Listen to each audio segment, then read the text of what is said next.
From the prior week. America's listening to Fox News. 93 WIBC Mobile News. On the level, on the go.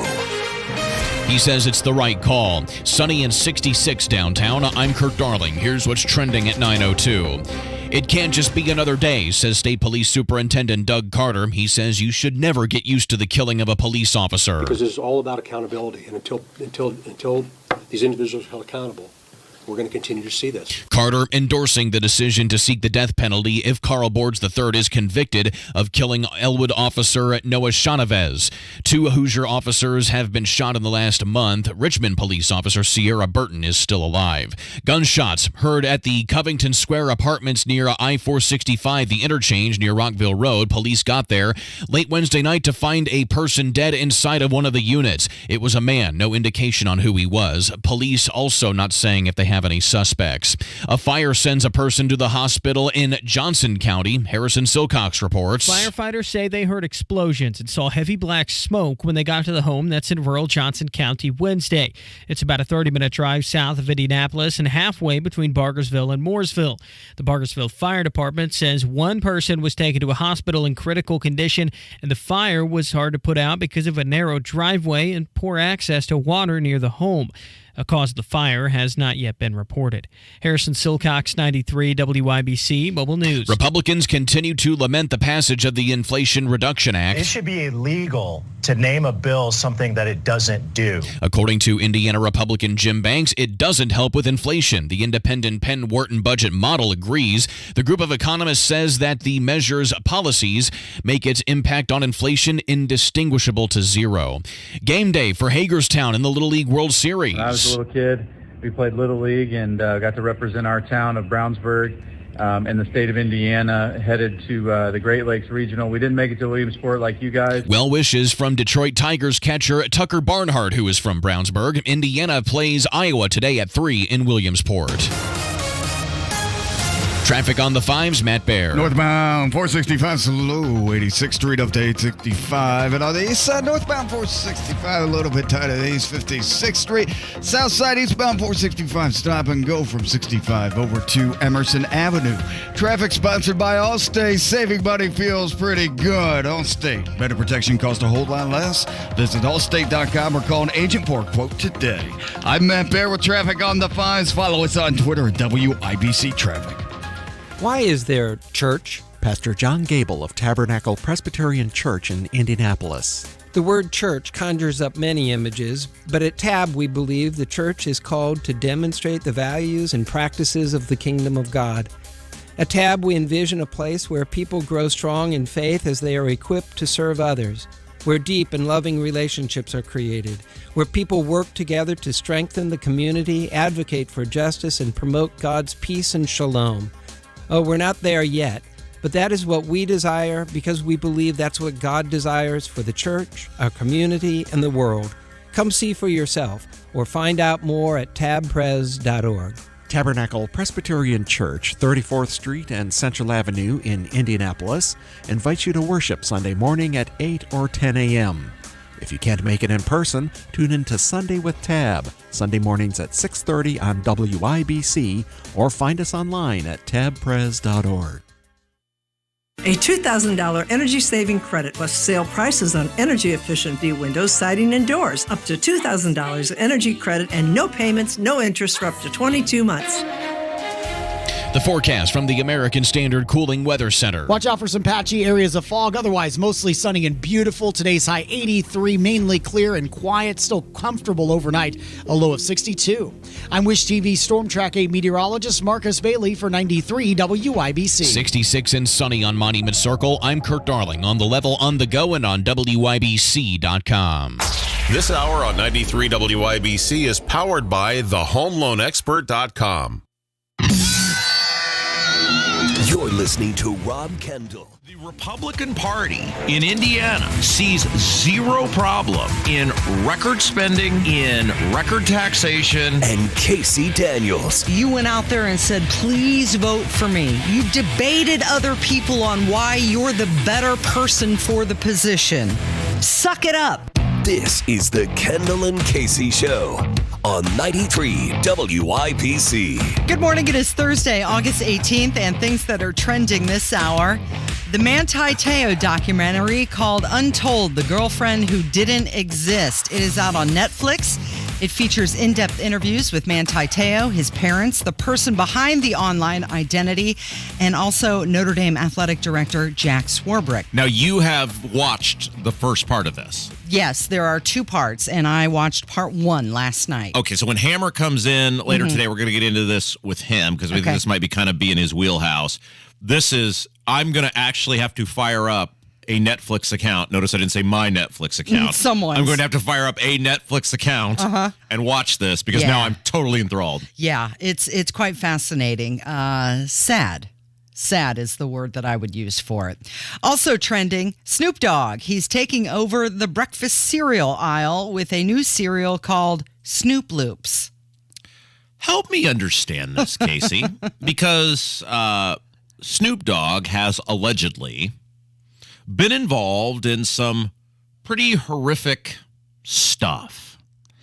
And in a world in which anyone can be canceled at any time, how has this guy, who's allegedly, at multiple occasions throughout his existence, been involved in awful things, how does he not only never get canceled, but he keeps thriving, and now he's in the cereal aisle? Like, what?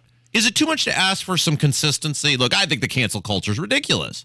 But how is it that some people seem to be just fine, no matter what they do? And then some people, if they even wink at someone wrong, you're out of here. Get in trouble because he sidled up to Martha Stewart. Someone answer the Snoop Dogg question for me. How is that possible? So are you saying you're not going to try Snoop Loops? It's not generic. I know how you are with your cereal. There is no difference between the, and this is true for the vast majority of cereals, the Walmart brand, Great Value, whatever it is, shredded wheat, frosted shredded wheat, and the actual Kellogg's frosted shredded wheat. There's no difference other than the price. I'll be interested to see the packaging on this if it's a green box.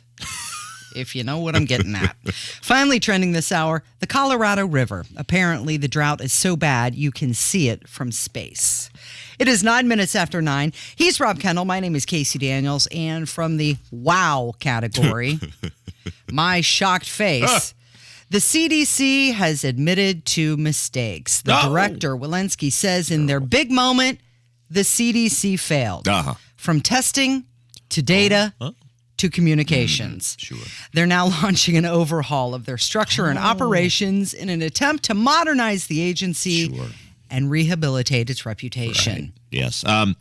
So here's the thing. Let's take away the idea that we as taxpayers have pumped hundreds and hundreds of millions. Well, I'm sure at this point it's hundreds and hundreds of billions if you were to take over the length and life of the CDC. And we're just getting nothing for our money. Let's just take that out of the equation.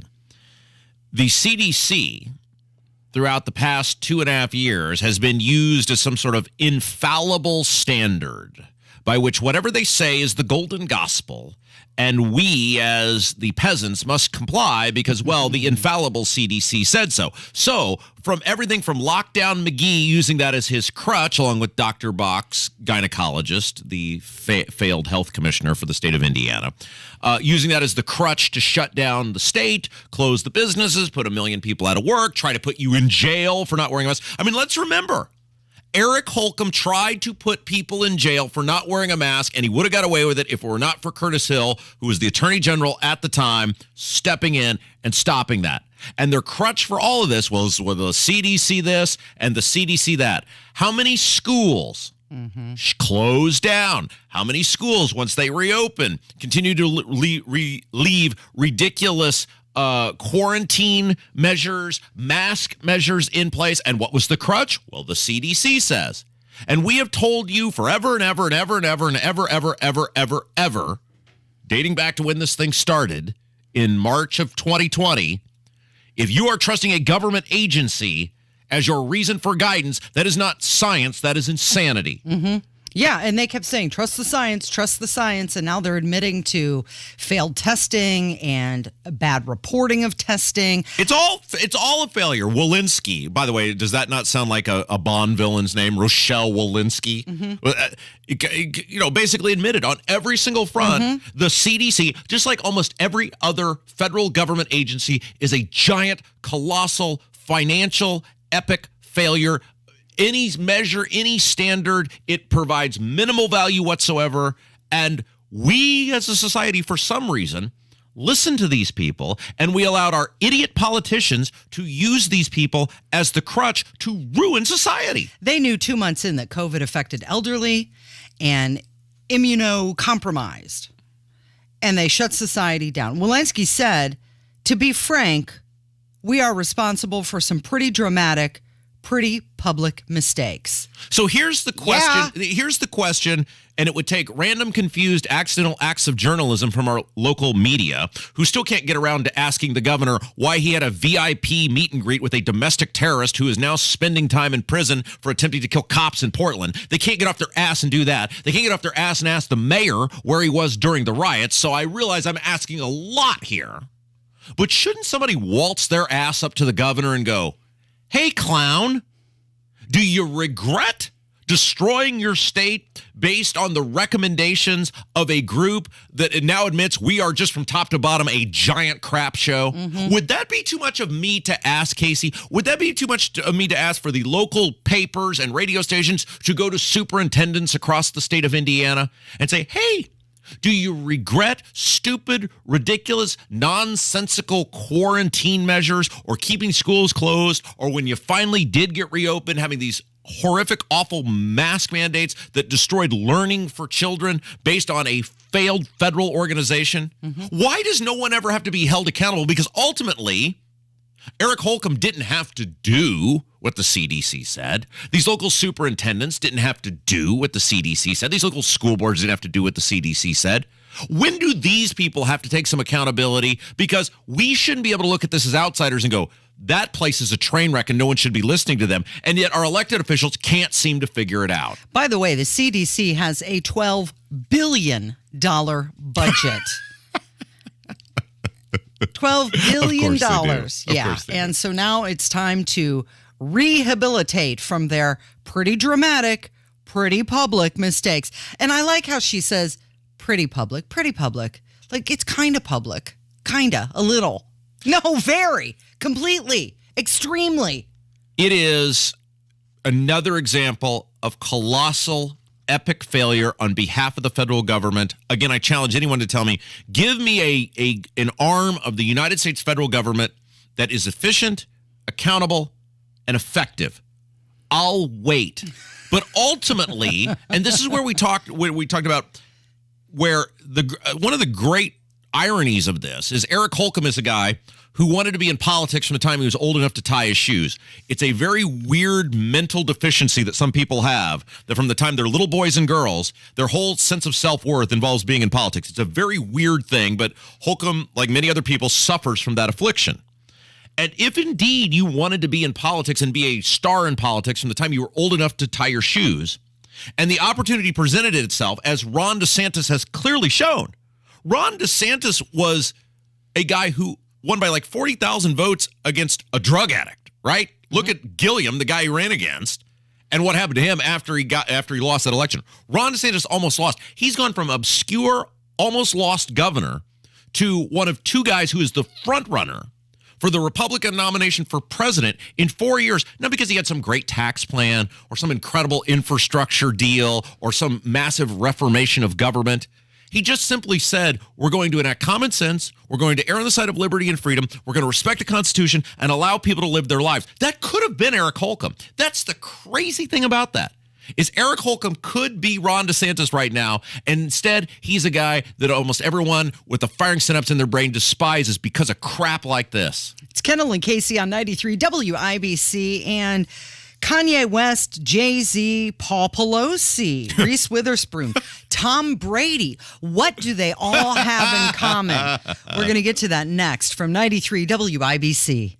This is what's happening. Man accused of killing Elwood police officer Noah Shanavez. Standing here with the family. My name is Matt Shanavez, the state of Indiana. Noah's my firstborn son. Will be seeking the death penalty. My family misses Noah more than words can express. The latest updates. For the FBI to do what they did when clearly 50% of America strongly supports Donald Trump. Stay current. Taiwan has demonstrated incredible restraint. The story continues on 93 WIBC. Hi, friends. This is Patty Spittler with Pet Pals TV. You know, I'm very comfortable in front of the camera, but the telephone can intimidate me. Because of my hearing loss, I can't hear well on a regular telephone. Now with my cap telephone, I'm making contacts in a busy world. My caption telephone through Relay Indiana allows me to read what the other person is saying. Go to RelayIndiana.com to learn more about CapTel, the caption telephone. Read what you're hearing. There's nothing more important than time. Time for you and time for family. If issues like high blood pressure or high cholesterol run in your family, make time for highly skilled heart care too. At Indiana University Health, you can book a same-day appointment with the state's most preferred provider of cardiovascular care. See a top cardiologist today, then get back to what's most important without skipping a beat. Visit iuhealth.org/heart to book your appointment today. As you know, I had my garage floor coated with Galaxy concrete coatings a while back, and like anyone, I did some homework before I said, let's do this. Here are some things that I found out. First, Galaxy concrete coatings is local and ready to give you and all of Indianapolis a transformation. Next, Galaxy concrete coatings is 4 times stronger than epoxy, and it's designed to not only work in your garage, but they can also use it on driveways, walkways, around your pool or patio. With it being UV resistant, it will not yellow.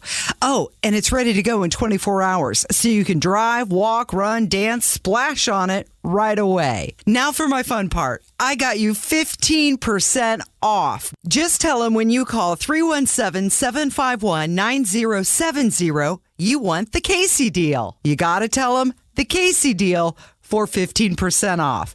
And check out their site at galaxyconcretecoatings.com. They are truly out of this world.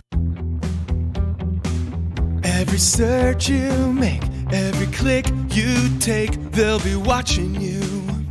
Are you tired of being tracked online? There's a simple solution. DuckDuckGo. It's an all-in-one privacy app with a built-in private search engine, web browser, one-click data clearing, email protection, and more, all for free.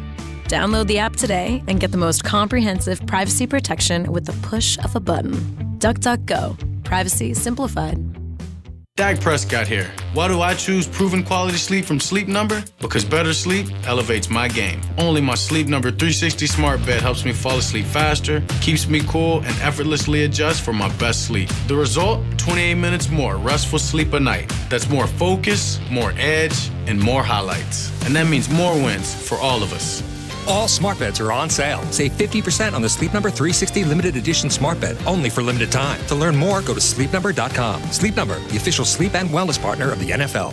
With a low fixed rate on Lake City Bank's home equity line of credit, you can use money for expenses now or when you need it later.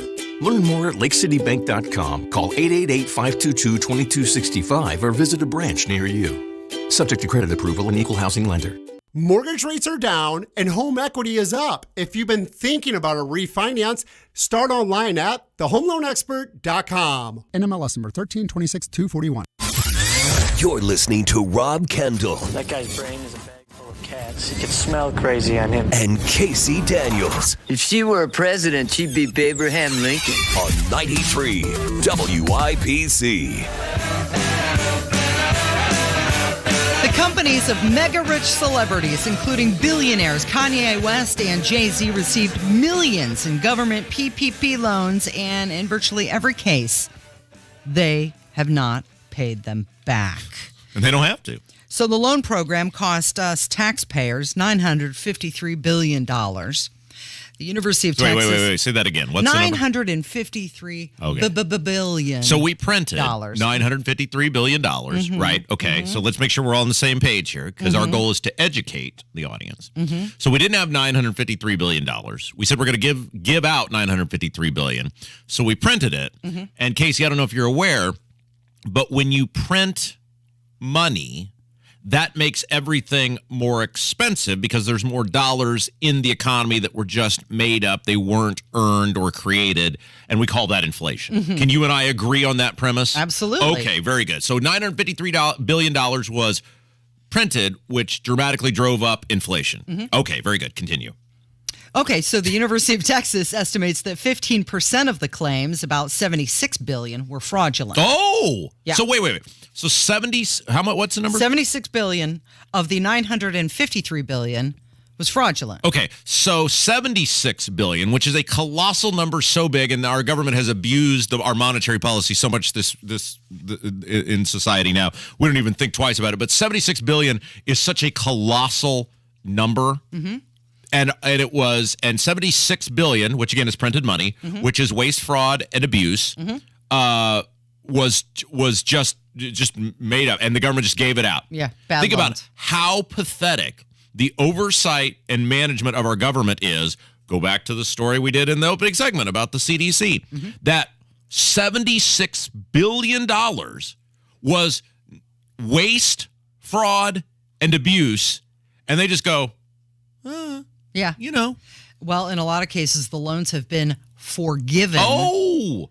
So the full amount, including interest, doesn't have to be repaid. Now, Casey, when you say forgiven, and the loans are forgiven, it doesn't have to be repaid, I'm sure you're just talking about the very small businesses in the world, the barber shop on Main Street, the little corner drugstore, because that was what I was told was happening, is we've got to keep the businesses open. Of course, we're the ones shutting the businesses down, but we've got to keep them, people eating.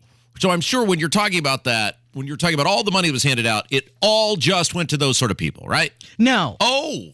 No, I'm not Who did it go talking to? about just that. Jay-Z, for example, who's worth $1.3 billion, he had a PPP loan out for over $2 million. Wait. A guy worth $1.3 billion needed federal money from poor and middle class people, which is, taxes, our money, the printed money, inflation going up. So we are paying, you and I, for a guy worth $1.3 billion to get $2 million free from the poor and middle class people like us. Paul Pelosi's another one. Nancy Pelosi's husband. Yeah, he's worth $120 million. He took out a loan for $1.7. Wait. You're telling me, how much is he worth? $120 million. So the poor and middle class people, you, me, our audience, paid $1.7 million to a guy worth how much? $120 million. $120 million, huh? Now, that is really weird, Casey, because I was told, again, by the Duke of Spendingburg, Todd Young, and he told me this just the other day at that Stack's Pancake House. Now, I guess it's been a couple months ago now, and I would have loved to have recorded this and played it for everyone. But, of course, his little dweeb assistant, Igor, who was very rude to me, said I wasn't allowed to film. So you'll just have to go by my recollection of this. Luckily, there was 40-plus people in the room who all saw it.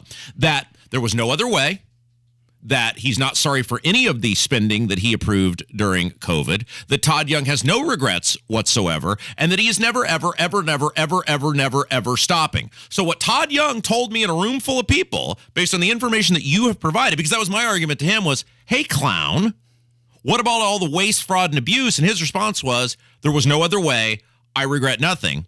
Todd Young, if you are a poor middle-class person, or even if you're a wealthy person, there's a good chance you're not 1.3 billion wealthy. Todd Young believes that the only way to save the economy was to take money from you, and by take, we mean print money, which drove inflation, which is stealing from you every single day, and give it to Jay-Z. Todd Young believed that the only way to save the economy was to take money from you and give it to Paul Pelosi. Now, I realize that many of you hearing my voice right now, out of fear or apathy or whatever, well, the every inclination you have is to kneel at the altar of Republican Party politics.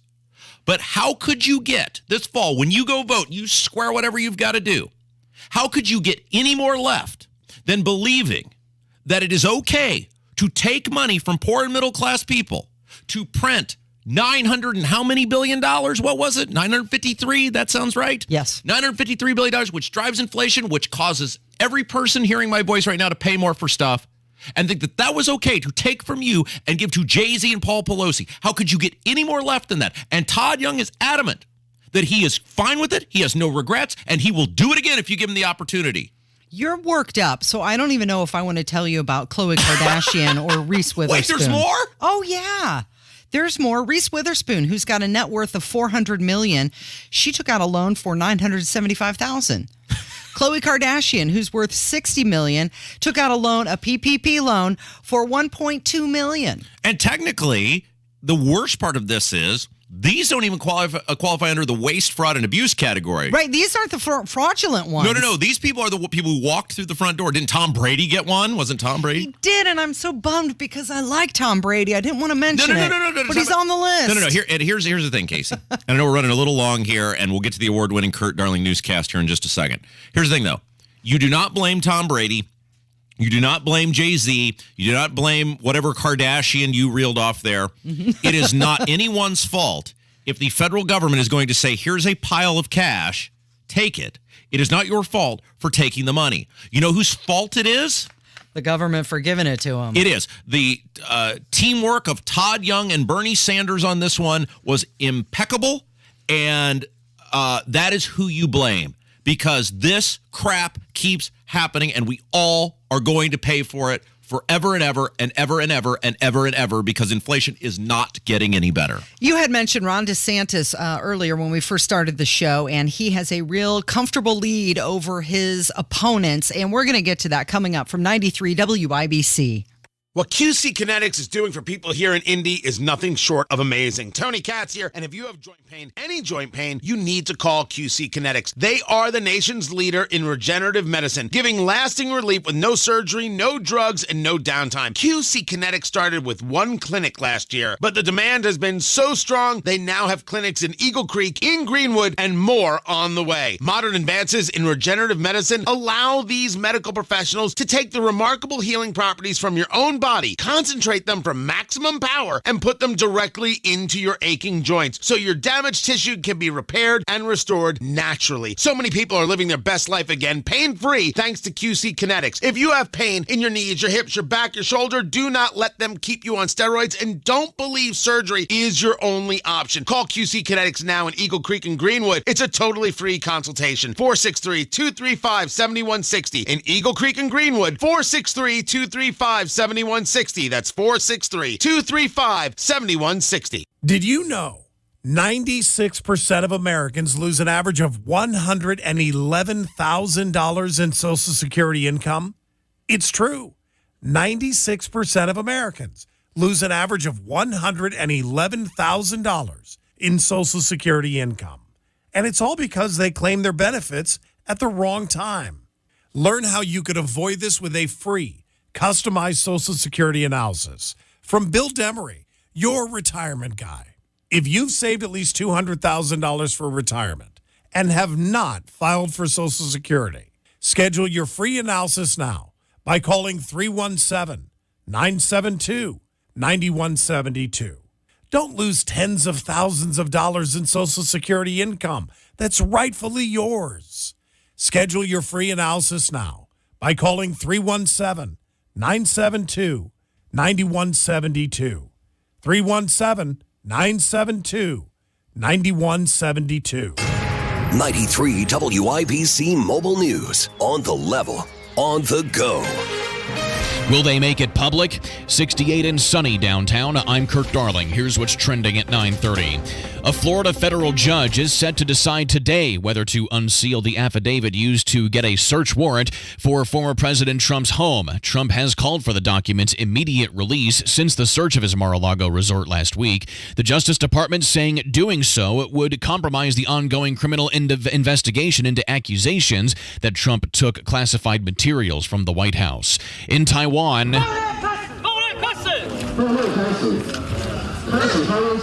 Air defense drills being carried out, keeping Taiwanese pilots and soldiers ready in the event of more aggression from China. The U.S. and Taiwan are ready to start trade talks under a new initiative. Taipei and Washington rolled out the U.S.-Taiwan Initiative on 21st Century Trade in June. And now the stock report, modest rebounds to start the day. The Dow was up 17 to 33,981. The Nasdaq up 14.5 to 13,507. And the S&P 500 is up 4 to 4,281. I'm Kurt Darling on The Level, on the go, and on WIBC.com. Tired of daily insulin injections? Participants are needed for the Revitalize 1 clinical research study, evaluating a new procedure to reduce or eliminate the need for insulin in type 2 diabetes patients. To see if you or a loved one are eligible, call 1-844-420-0384 or visit revitalizestudy.com/radio. To qualify, you must be 21 to 70 years of age, have been diagnosed with type 2 diabetes, and are currently taking insulin. Study-related treatment and study-related care will be provided at no cost. Imagine a day without insulin. Consider the Revitalize 1 clinical research study today. Call 1-844-420-0384 or visit revitalizestudy.com/radio. That's 1-844-420-0384 or revitalizestudy.com/radio. Dear driver, thank you. Thank you for slowing down when you saw the orange cones and road construction signs. My husband is one of those road workers. And today, you saved his life. If you hadn't slowed down, you would have missed that lane change, driven right into the work zone, and you would have killed him. Because you were driving differently. He'll be at our son's Little League game this weekend. He'll be there to walk our daughter down the aisle. He'll be out there tomorrow, making Indiana's roads safer. Thank you. When driving in a construction zone, be smart, be alert, be in the zone. This is Joe Bulk, business manager of Labor's Local 204. Everyone deserves a safe place to work. Do your part in the cone zone. Slow down, save a life. We're all in this together. A message from Indiana's District Council of Laborers International Union of North America and affiliated locals. When the weather turns severe, turn to the WIBC Storm Desk, presented by Technology Recyclers, certified electronics recycling. Visit tech-recyclers.com. You're listening to the Kendall and Casey Show on 93 WIBC. Federal law enforcement at the border encountered nearly 200,000 migrants in July attempting to enter the United States illegally. It's a number that shows the persistence of the most severe illegal immigration crisis in America's history. 2 million, that's how many illegal immigrant encounters are expected this year. 2 million. It's a staggering. So let's put in perspective, and math is not my strong suit, but what an amount of people that is, right? So you say 2 million, and because, you know, numbers are so large these days, and obviously when we think about things like government spending, we talk trillions and billions. So 2 million. Mm-hmm. There's, what is it, roughly 65,000-ish people you can fit into taxpayer-funded Lucas Oil Stadium, which allows, speaking of billionaires getting free stuff, as we talked about last segment, Jim Irsay, who's worth like $3 billion to get a taxpayer-funded stadium. All that aside, that's a conversation for another day. So if you put, whatever, what would that be? That would be 10 times into Lucas Oil Stadium, if it were full, would be 650,000. So basically, if you filled Lucas Oil Stadium 30 times, think about if you said there's going to be that amount of people in greater downtown area. Like, it would be calamity. Nobody would be able to move. Nothing would happen. That's the amount of people, 30 times filling Lucas Oil Stadium roughly, that are going to illegally cross the southern border in this fiscal year. Yeah, 90% walked in the country through ports of entry illegally, and 10% sought admission at the ports of entry but lacked proper identification. Well, and this is what's... So 10% tried to do it correctly but didn't have the right ID. And this is what's wild, which is, okay, so this number, to put in perspective, will be more than double, if indeed it does end up where it's projected, which there's no reason it won't. It will end up double the all-time greatest amount of illegal border crossings in American history. And look, there are various reasons. Some years it may go up, it may go down, whatever. But when it is double the greatest previous number in American history, say for last year, which was almost double the greatest number in American history, there's a reason the last 2 fiscal years that people are flooding illegally across the southern border. And the answer is because the Biden administration has a do-drop-in policy. They want these people here. And they want to come to get their free iPhone. Yes. This is not an accident. It's not something where, oh my gosh, nothing could be done. These people have the perception that if they make it here, they'll be allowed to stay. And we've talked about this before, and we'll talk about it again because it's important people realize what's going on. This is not about right now.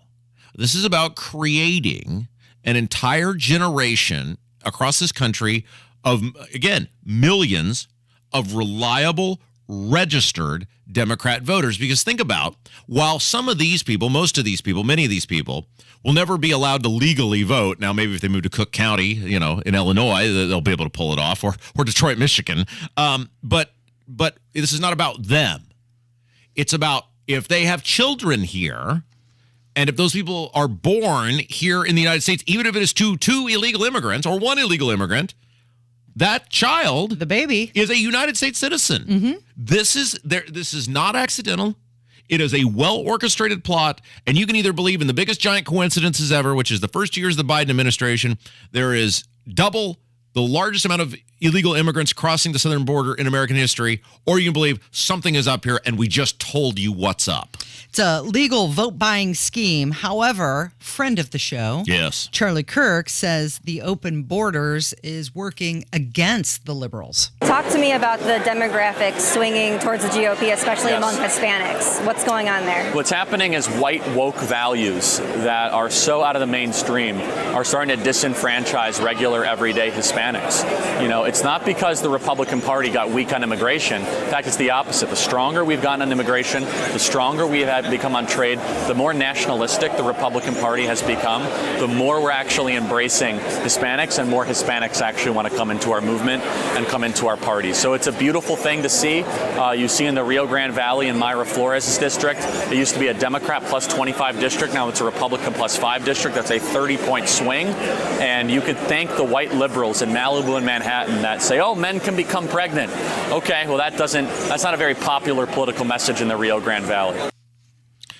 It is, and this was always perplexing to me. I remember, in case I was not always as brilliant as I am today. And when I was younger and I first started watching and studying politics, I always thought it interesting that it was this absolute equation that was sold by the media that if you are not for illegal immigration, then you're going to lose mass amounts of votes from the Hispanic population. And I always used to watch this and say, why would that be? What difference does your race or your nationality make? If you were either born in this country legally, you are a U.S. citizen, or you came here legally and went through the long, grueling process of becoming a U.S. citizen, why would someone's nationality or race make you more inclined to want them to cheat? They're cheating you, and I've never, ever bought that. And you're starting to see now, as the Democrats, as Charlie Kirk said, have become more and more radical in their immigration views, that Hispanics are more and more frequently, including to where I think this midterm you're going to see a majority of Hispanics vote Republican. They are saying, look, we don't want that. We want a welcoming country. We want a country that brings people here and attracts the best, but we want there to be a process by which we vet who comes into our country. I have a really staggering statistic that I want to share with everybody. But first, let's listen to Representative Pat Fallon. He's blasting the condition of the border. Alejandro Mayorkas, the Homeland Security Director for Joe Biden, also said when he testified in front of a Homeland Security Committee hearing last year that the border was secure. And then he was caught on a hot mic about 6 weeks later or so saying that the border's chaos. So which is it? Because this is now, Joe Biden's been in office 600 days. He's never visited the southern border. In April, it was the worst month we've ever had, 234 illegal border crossings, which was 1,258% higher than the last April President Trump was in office. And then in May, it was almost 240,000, so even worse, and 930% worse than the last May that President Trump was in office. And as you just said, it was just about 200,000 illegal border crossings in July. So approximately 1 million people have crossed the border in the last 4 months under Joe Biden's watch, particularly when you include the known gotaways. It's over 1 million. And he's done nothing. This is a gross dereliction of duty. And we need to talk about impeaching Mayorkas ASAP. So, and he is a Texas congressman, so he understands what's going on down there. So here's the statistic that I wanted to share with you. 4.9 million. 4.9 million. Roughly the equivalent of the entire population of Ireland. Have illegally entered the United States in the past 18 months since President Biden has been in office. The entire population of Ireland. And again, you can believe in giant coincidences, or you can believe that there is a reason, since we've had a Democrat president, that, as Casey just stated, the entire population of Ireland, or the equivalent of the entire population of Ireland, has illegally attempted to enter this country. You can decide. Yeah. You're listening to Kendall and Casey on 93 WIBC. Good morning. Coming up on the Hammer and Nigel show. Will Liz Cheney run for president of the United States after that devastating defeat in Wyoming? Also, we'll go off the rails with Rob Kendall. 3 o'clock, 93 WIBC. Bob said they did our screen porch and patio and did a fantastic job. Great workers, great product. Danny said, I did my garage floor patio in the summer of 2020. Absolutely loved the job that was done. Of course, these guys are talking about Galaxy Concrete Coatings. Call them today, 317-751-9070, or find them online at galaxyconcretecoatings.com and see how they can transform your concrete space, because they're taking concrete out of this world. I don't always black out when I'm drunk. My kids can't tell that I'm high, so it's okay. I'm not an alcoholic. I don't drink in the morning. I still have a job, so my drug use isn't a problem. I can stop using whenever I want. Don't ignore the signs of addiction. You don't have to wait until it's too late to get help. At Landmark Recovery, we're here to provide affordable and effective addiction treatment. Call 866-LANDMARK or visit landmarkrecovery.com to get help today. Feeling offbeat? Franciscan Health's nationally recognized heart team can help keep the beat of your heart steady. If you've been diagnosed with atrial fibrillation or an irregular heartbeat, Franciscan's personalized approach to heart care can help you reduce your risk of stroke, heart failure, and other complications from AFib. So tune in, because the tempo of your heart matters. Find your heart's rhythm again by scheduling an appointment at franciscanhealth.org/restore the rhythm. That's franciscanhealth.org/restore the rhythm. When it's hot, the last thing you want is your home's AC to quit on you. At 1 Hour Heating and Air Conditioning, our team of comfort specialists take the frustration out of the equation. From simple repairs to more complex fixes, we'll get you cool and comfortable quickly. Call 855-1-HOUR for $50 off your repair, or visit onehourair.com and keep your cool. Beer. Always on time, or you don't pay time. Terms and conditions may apply. Independently owned and operated, licensed in their respective state or county. Dak Prescott here. Why do I choose proven quality sleep from Sleep Number? Because better sleep elevates my game. Only my Sleep Number 360 smart bed helps me fall asleep faster, keeps me cool, and effortlessly adjusts for my best sleep. The result? 28 minutes more restful sleep a night. That's more focus, more edge, and more highlights. And that means more wins for all of us. All smart beds are on sale. Save 50% on the Sleep Number 360 limited edition smart bed, only for limited time. To learn more, go to sleepnumber.com. Sleep Number, the official sleep and wellness partner of the NFL. Progressive is America's #1 motorcycle insurer, so we understand motorcycles. No, really, we have a bike translator. Okay, this is awkward, but this bike says he'd appreciate it if you removed his skull pattern saddlebags. He feels self-conscious about them around all the other bikes, and he says you're not fooling anyone. You mostly ride with your golfing buddies. Listen, I'm just the messenger here. Oh, no, I don't want to say that. I think you made yourself clear. Quote with Progressive and see if you could save with America's #1 motorcycle insurer. Progressive Casualty Insurance Company and Affiliates.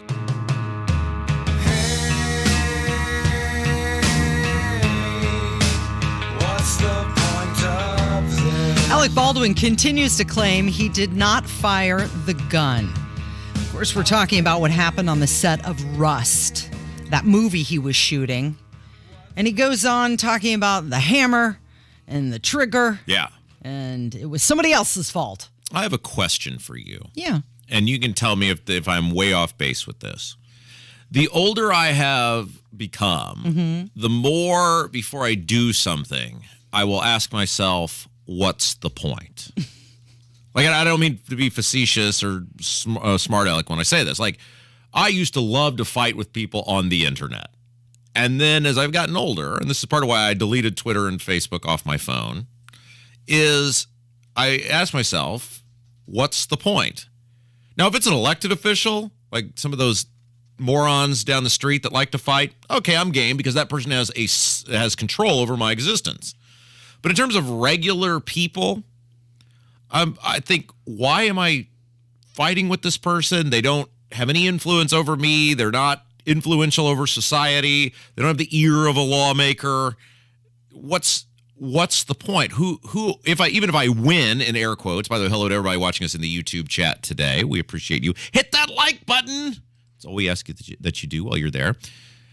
I ask, what is the point? So I basically have stopped largely doing that. The post or whatever stands for on its own and for itself, and then you go on. And so this is the question I'm asking you about Alec Baldwin.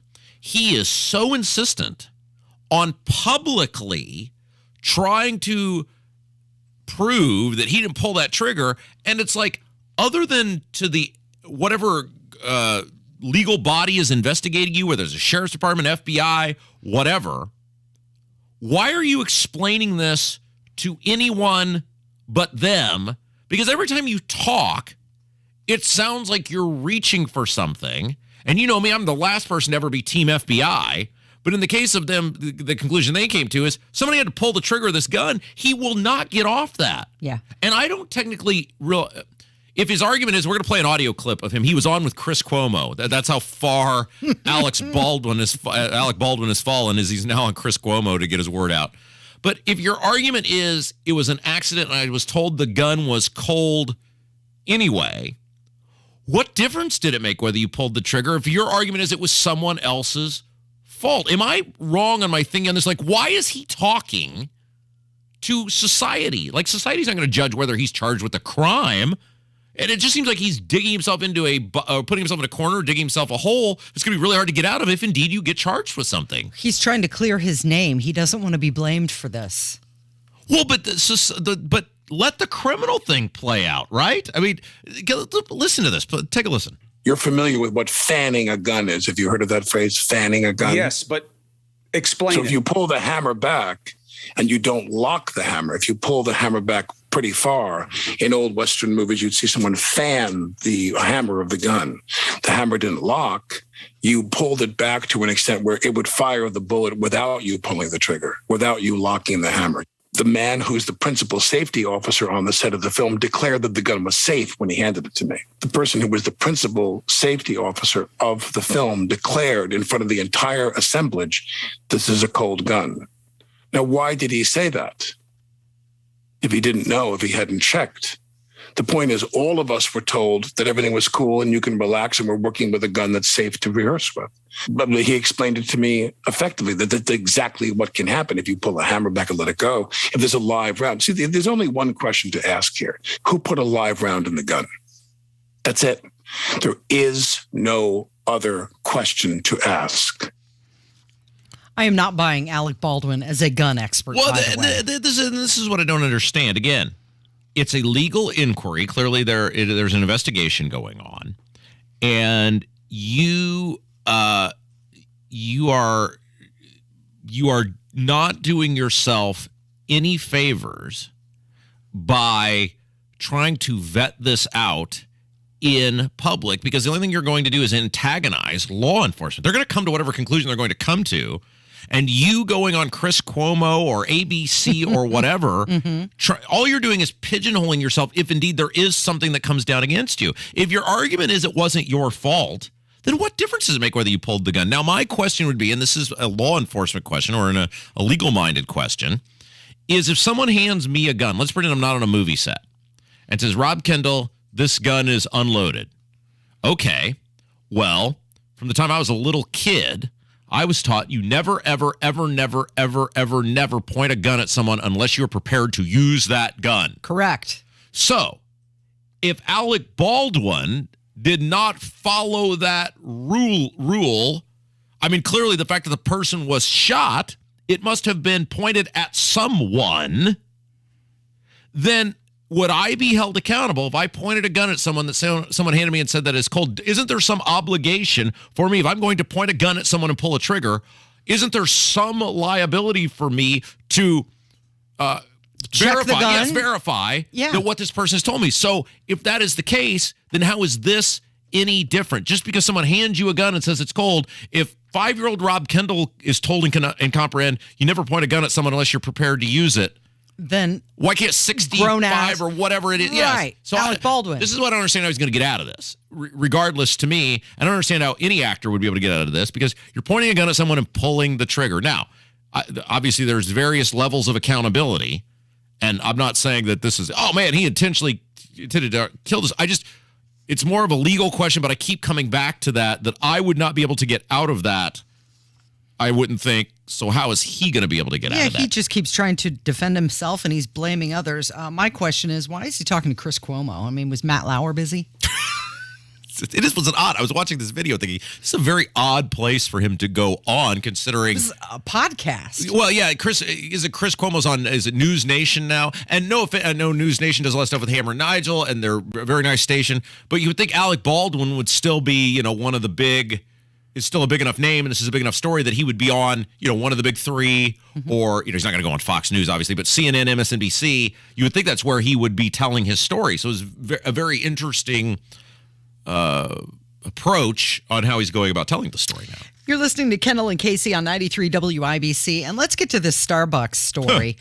The National Labor Relations Board is involved here. Starbucks is asking them to suspend all mail-in ballot union elections. Wait, what? Nationwide. Can you say that again? Because I think I misheard you. Starbucks is asking the National Labor Relations Board to suspend all mail-in ballot union elections nationwide. Wait. They're alleging misconduct in the voting process. Misconduct in the voting process. Wait, Casey, my hearing is not what it once was, so I must have misheard something. So I'm going to repeat this back to you and see what I misheard, because I know you'll correct me.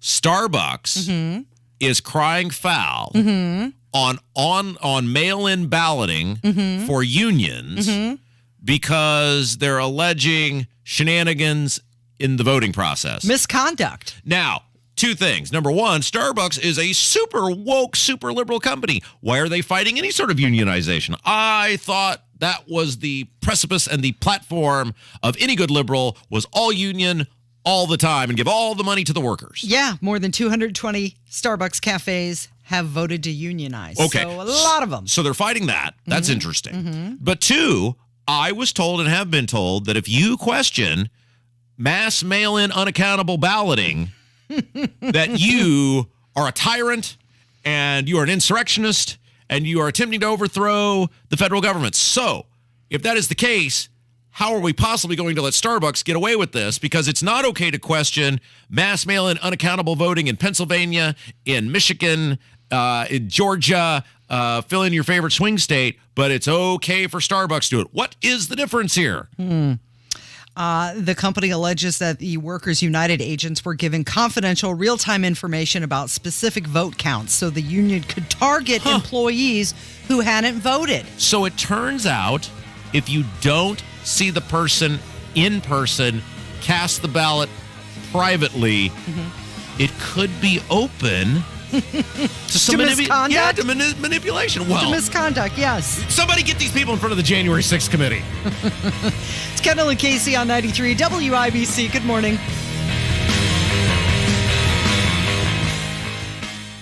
Hi guys, it's Andrew with Pine Grove Medical Clinic. Is erectile dysfunction damaging your relationship? Are you sick of the pill and all the side effects? Well, welcome to the future. We have a major medical breakthrough. Pine Grove Medical Clinic uses the most advanced form of wave therapy. Backed by 60 clinical studies, our technology uses pressure waves to repair and open up blood vessels. We've helped countless men get rid of their ED. But what is the true end result? their relationship, even their lives improve drastically. If you're ready to regain your love life, call us right now, and not only will the assessment and ultrasound be free, we'll also give you a gift that produces immediate results in the bedroom. It almost never fails. This is worth $550, and it's free to callers right now. 317-552-1111. That's 317-552-1111. Put a stop to your erectile dysfunction and experience what I call the happiness ripple effect. Call Pine Grove Medical Clinic now. 317-552-1111. Old National Wealth Management is asking investors to get old. But first, people have questions. Now, if I get old, will someone explain how bond prices and yields go in opposite directions?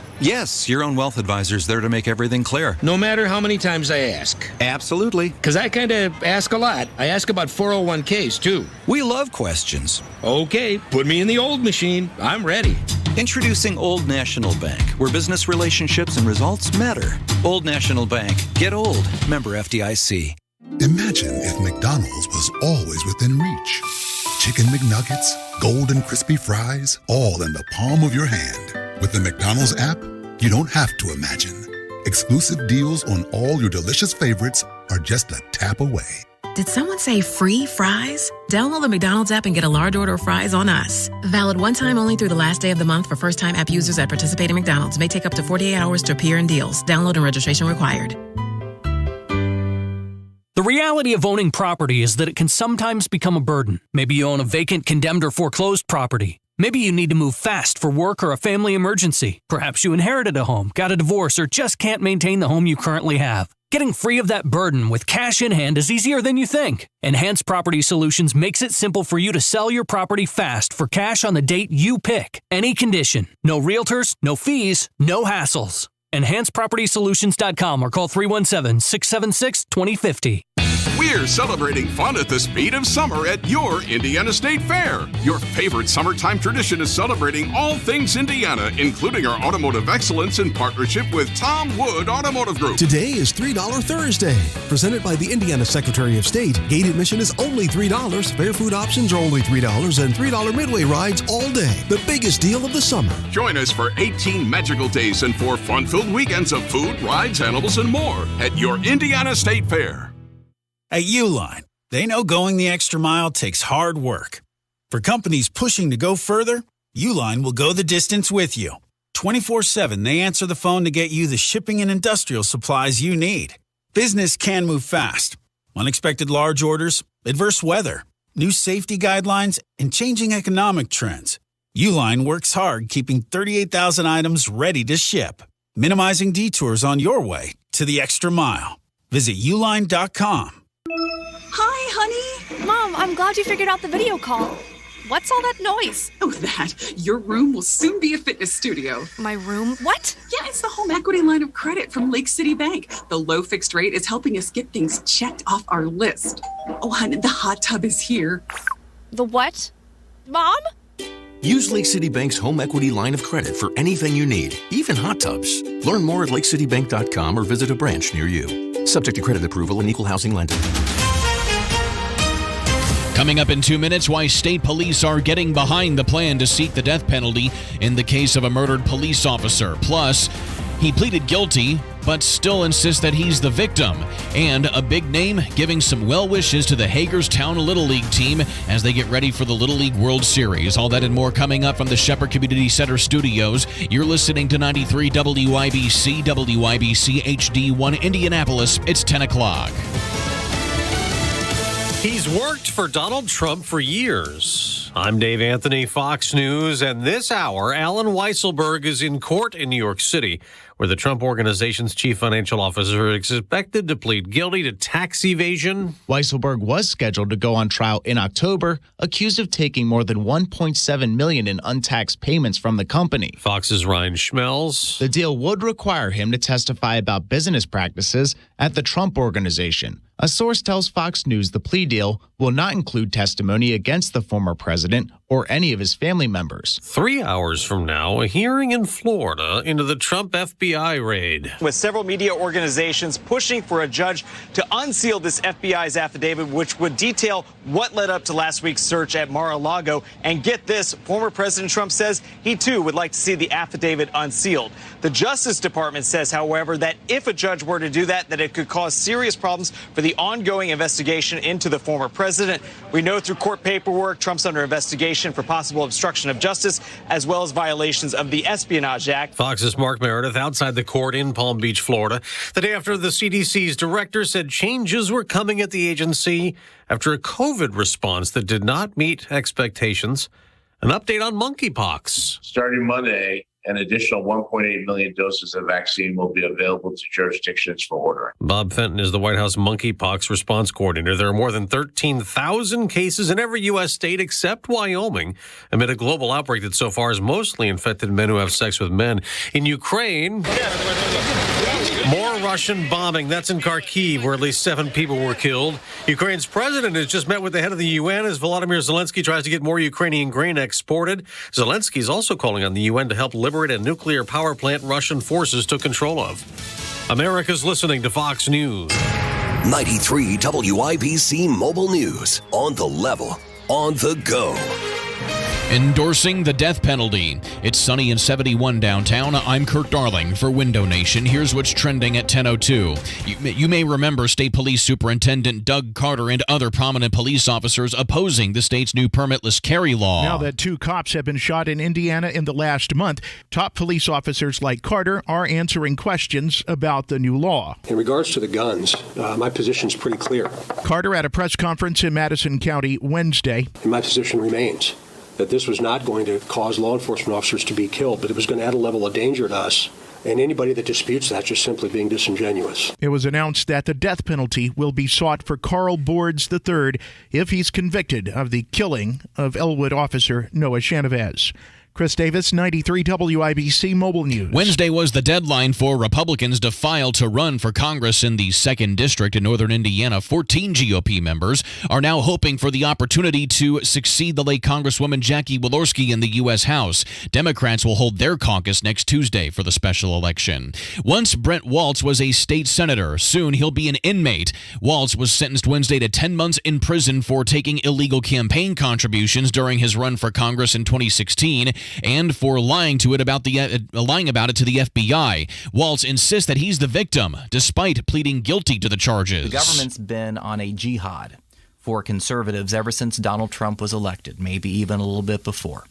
Waltz talking to Indy Politics. Gas prices are averaging $3.95 a gallon in Indiana today, says Gas Buddy. Well wishes from a former Little Leaguer himself. Enjoy representing your town of Hagerstown, the state of Indiana, and just know that the entire state's behind you. Good luck, guys. Detroit Tigers catcher Tucker Barnhart, who is from Brownsburg. Barnhart played Little League Baseball as well, and he had never had the experience, though, that Hagerstown is having now. Their team faces Iowa today at 3 Eastern in the Little League World Series in Pennsylvania. I'm Kurt Darling, on the level, on the go, and on WIBC.com. Tamer and Nigel here for friends at Window Nation. Back to school time is here, and Window Nation can help you get an A+ in savings right now. Get 2 free windows with every 2 you buy and pay nothing until 2025. As the temperatures soar, so do your energy bills with old, inefficient windows. Stay cool, lower those bills, and raise the value of your home with new Energy Star efficient windows. Window Nation has expertly installed over 1 million windows, rewarding and increasing value in over 150,000 homes,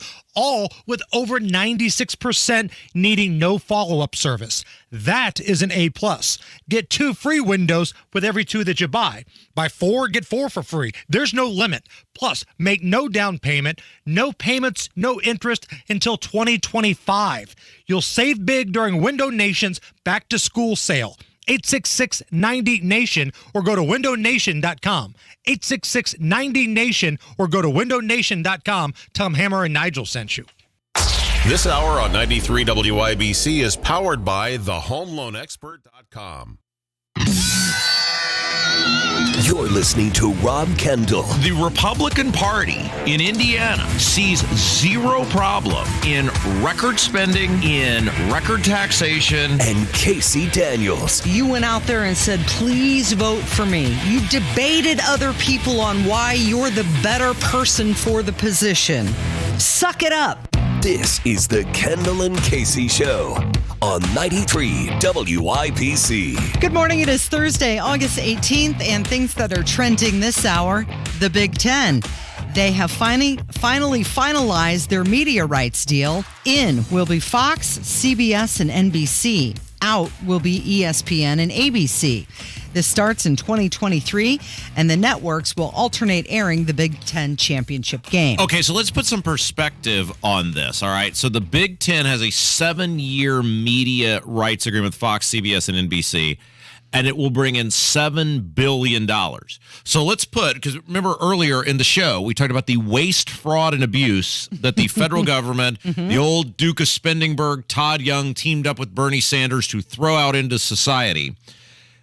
The waste, fraud, and abuse in the PPP program was 10 times what the Big Ten media rights deal is going to be over 7 years. So all the money that the Big Ten is a colossal, incredible, gargantuan giant of viewing and money.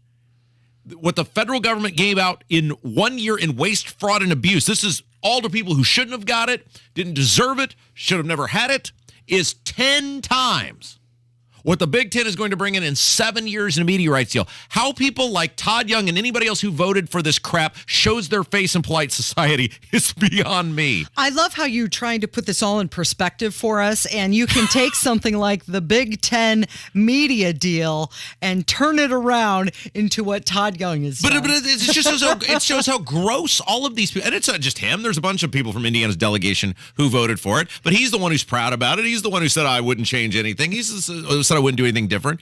These are the only, I struggle with ways to come up to show how disgusting our government is. But I thought this would be a great perspective that the Big Ten is what is basically a record media deal, $7 billion. It is a number so big and so large you can't even fathom it. The average person can't even fathom it. And in one bill, the federal government handed out 10 times that amount in waste, fraud, and abuse, and they just walk around like they're some sort of heroes. Like they saved society. Oh, we're the good guys here. We're the holy crusaders. Society would have folded up like an accordion if it weren't for us handing out $76 billion in waste, fraud, and abuse. It started because they listened to the CDC. Remember that? Who just came out and admitted that they made mistakes. Pretty dramatic, pretty public mistakes. I didn't mean to go off on a tangent on that, but I just thought, man, that's just a perfect way to show good example just how pathetic and worthless our federal government is. Also trending this hour, Bed Bath & Beyond. Their shares have plunged 20% at opening today. What's the deal with that? I thought that was like recession-proof. Don't you women go there all the time? Even in the heights of a depression, and they're a line to get in the Bed Bath & Beyond? For our bed and bath products. Finally trending, we have Papa John's Pizza. They have introduced a new item. This is called a new pizza bowl. Just toppings, no crust. Oh, it's like for the people who watch their carbs, I guess? Or, yeah, possibly. Yeah, the healthy alternative. Oh. It is Kendall and Casey on 93 WIBC. It's 9 minutes after 10. And let's talk about refunds. Here comes your money, all $200 of it. This is also the most government thing ever, Casey. So I saw this. Our friends at the this was WTHR that had this story. So obviously, the state of Indiana, the Republican Party, has been gracious enough, despite the fact that they have taken $1,500 of your money that is sitting in an account collecting dust that they have no use for, has been gracious enough to give you $200 of the $1,500 they took back from you. And they're doing it at such a rapid rate. Well, so this article says that, if you will recall, in March, the state passed an automatic taxpayer refund, not because they're good people, which they tried to spin it as, but because state law required them to do that because there was so much money in the account at the time. They took so much of it. Right, that they had to give it back. And the way they corrected that is they said, well, we're not going to allow this to happen again. So they passed a law that if the surplus is between a certain amount and a certain amount, that all goes back to the government. Anyway, so now there's a very small finite window by which you'll get a refund going forward. But for now, because the bean counters made an egregious mistake of which, I picture it being like, remember in the scene in Animal House where Kevin Bacon is getting smacked? As a pledge? Yes, thank you, sir, may I have another? That's how the bean counters were treated for allowing the taxpayers to get this automatic refund. Well, it turns out a whole bunch of people still, so let's see, what is it? It was passed in March, so April, May, June, July, August. So we're 5 months in. 5 months. And a whole bunch of people still haven't gotten their refund. So now what they're saying is, well, we realize a whole bunch of people didn't get the refund. And you know what it was, Casey? Well, it was a paper shortage. Now, Casey, let's imagine next year that you or I or Kevin, and Kevin will probably be the most likely because he's in the highest tax bracket, owes some money to the state of Indiana. And can you imagine if we decide, we're going to send that in, I don't know, let's say August instead of April, whatever the tax date is that it's due now. And we said, it was a paper shortage. Right. I went to my local bank and there was no paper to print the check to give you the check. Do you think the state of Indiana would go, that's fine, Kevin. That's quite all right. We won't charge you any penalties or interest. You just pay whatever you want to pay whenever you want to pay it. We'll just wait longer. You think that's how Kevin would be treated? No, they're going to make him pay, plus a penalty, plus interest. Oh, okay. So instead of owning what a, once again, colossal failure that government is, and by the way, very soon here I'll be talking a whole lot more about what a giant colossal failure state government is, and we'll get into more on that later. Their excuse now was, hey, sure, we've owed you this money for 5 months, and it's a bullcrap excuse about paper why we couldn't give it to you while the state is sitting on the money, drawing interest and not using it. But you should be really happy that it took us this long to get you this money because now you're owed an extra $200 of the money the state stole that they're graciously giving back to you. And because we waited so long to give you the first money, now we can write it as one check. And so we're going to save you $1 million as taxpayers. Yes. So the auditor's office, Emily Bozen, said the delay turned out to be a blessing in disguise. Sure. If you can't pay your rent or food is skyrocketing and you can't afford groceries or clothes or whatever it is, sure, you've been going through crisis and calamity with that. And keep in mind, it's your money to begin with that the state stole and didn't have a use for. But it's all good. It's a blessing in disguise. Blessing in disguise. Yes, because by only mailing one check to you, they're going to combine your money rather than two. The state is actually able to save over $1 million because of the fees to print, postage, and processing. So if you've been concerned about your money, don't be. Because the state is saving money. My other favorite part of this, by the way, here's what I think I'm going to do next year if I owe money, Casey. Yeah. I'm not going to send them any money. And then next year, if I owe money after that, I'll send them one check for the money that I owe. And tell them it was a blessing in disguise. Blessing in disguise. And by the way, we're all being green these days. We're all very concerned about the environment. And so I will only be using one check, which is only one piece of paper. And so there you go. My favorite line in the whole article, besides the blessing in disguise, is the auditor's office is also warning Hoosiers to be on the lookout for scams. The whole thing is a scam. Well, and then my other most favorite thing about this is they said do not call I think it's Department of Revenue until November 1st if you haven't received your money. So they owed it to you starting in March. And you're not allowed to call to say, where the hell is my money until November. Now, I'm going to apply the same approach. I'm just going to set an arbitrary deadline for the government when I don't pay them the money that I owe them next year. And then I'm going to send them 2 checks a year later and say it's a blessing in disguise. We're all being green. And I'm going to give the government an arbitrary date by which they can call me to discuss this with them. Is that when you'll be available? I just can't. And now, coming up next, as mad as this has made me, there was something that happened yesterday that made me even more mad. Okay. So this guy, Brent Waltz, former state senator, tried to be a pro-office hopper and run for the U.S. Congress in 2016. He has pled guilty and is headed to the Hooskow. And Casey, instead of being mortified about this, his first deal was to sprint. He pulled a Bruce Jenner and sprinted to our building here at 40 Monument Circle to do an interview with Abdul to tell the world why he pulled a John Belushi and the Blues Brothers. It was an earthquake, locusts, a terrible flood. It wasn't my fault. Abdul's got it posted at IndyPolitics.org, and I told Abdul, you got to come in here and talk about this with us because this is ridiculous even by political standards. Yeah, this guy is sentenced to 10 months in prison. Yes. He's got a big fine he's got to pay. He called it his greatest regret. And what does he do? He calls WIBC's Abdul. So we'll have Abdul come in and explain this. This is just beyond ridiculous, and we'll get into it when we come back. All right, it's 93 WIBC. Strange things can turn your day upside down. There are some really strange things going on around here.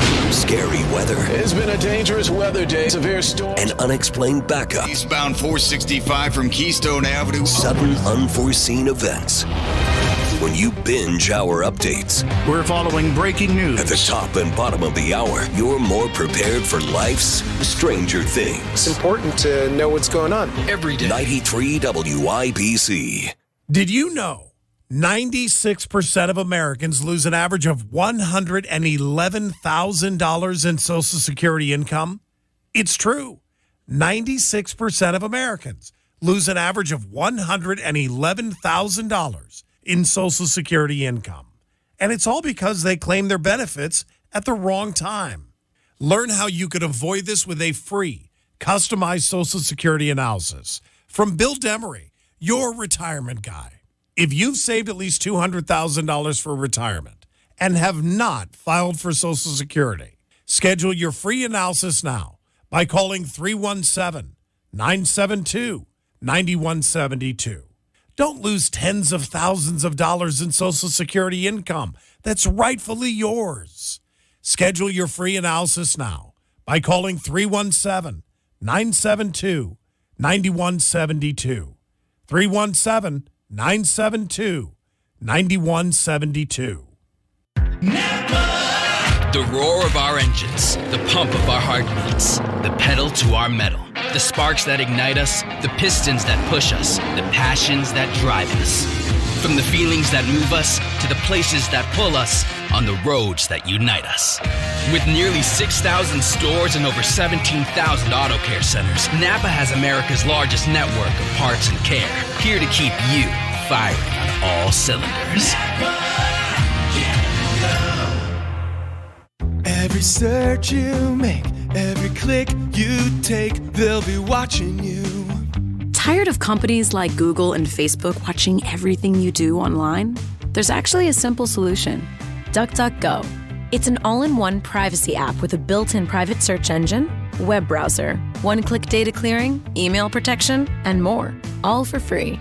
Download the app today and get the most comprehensive privacy protection with a push of a button. DuckDuckGo. Privacy simplified. A $2,000 energy-saving credit plus sale prices on energy-efficient view windows, siding, and doors. Up to $2,000 energy credit and no payments, no interest for up to 22 months. You're listening to Rob Kendall. Let me warn you, he's a bad dude. And Casey Daniels. She's something, She is magnificent. On 93 WIBC.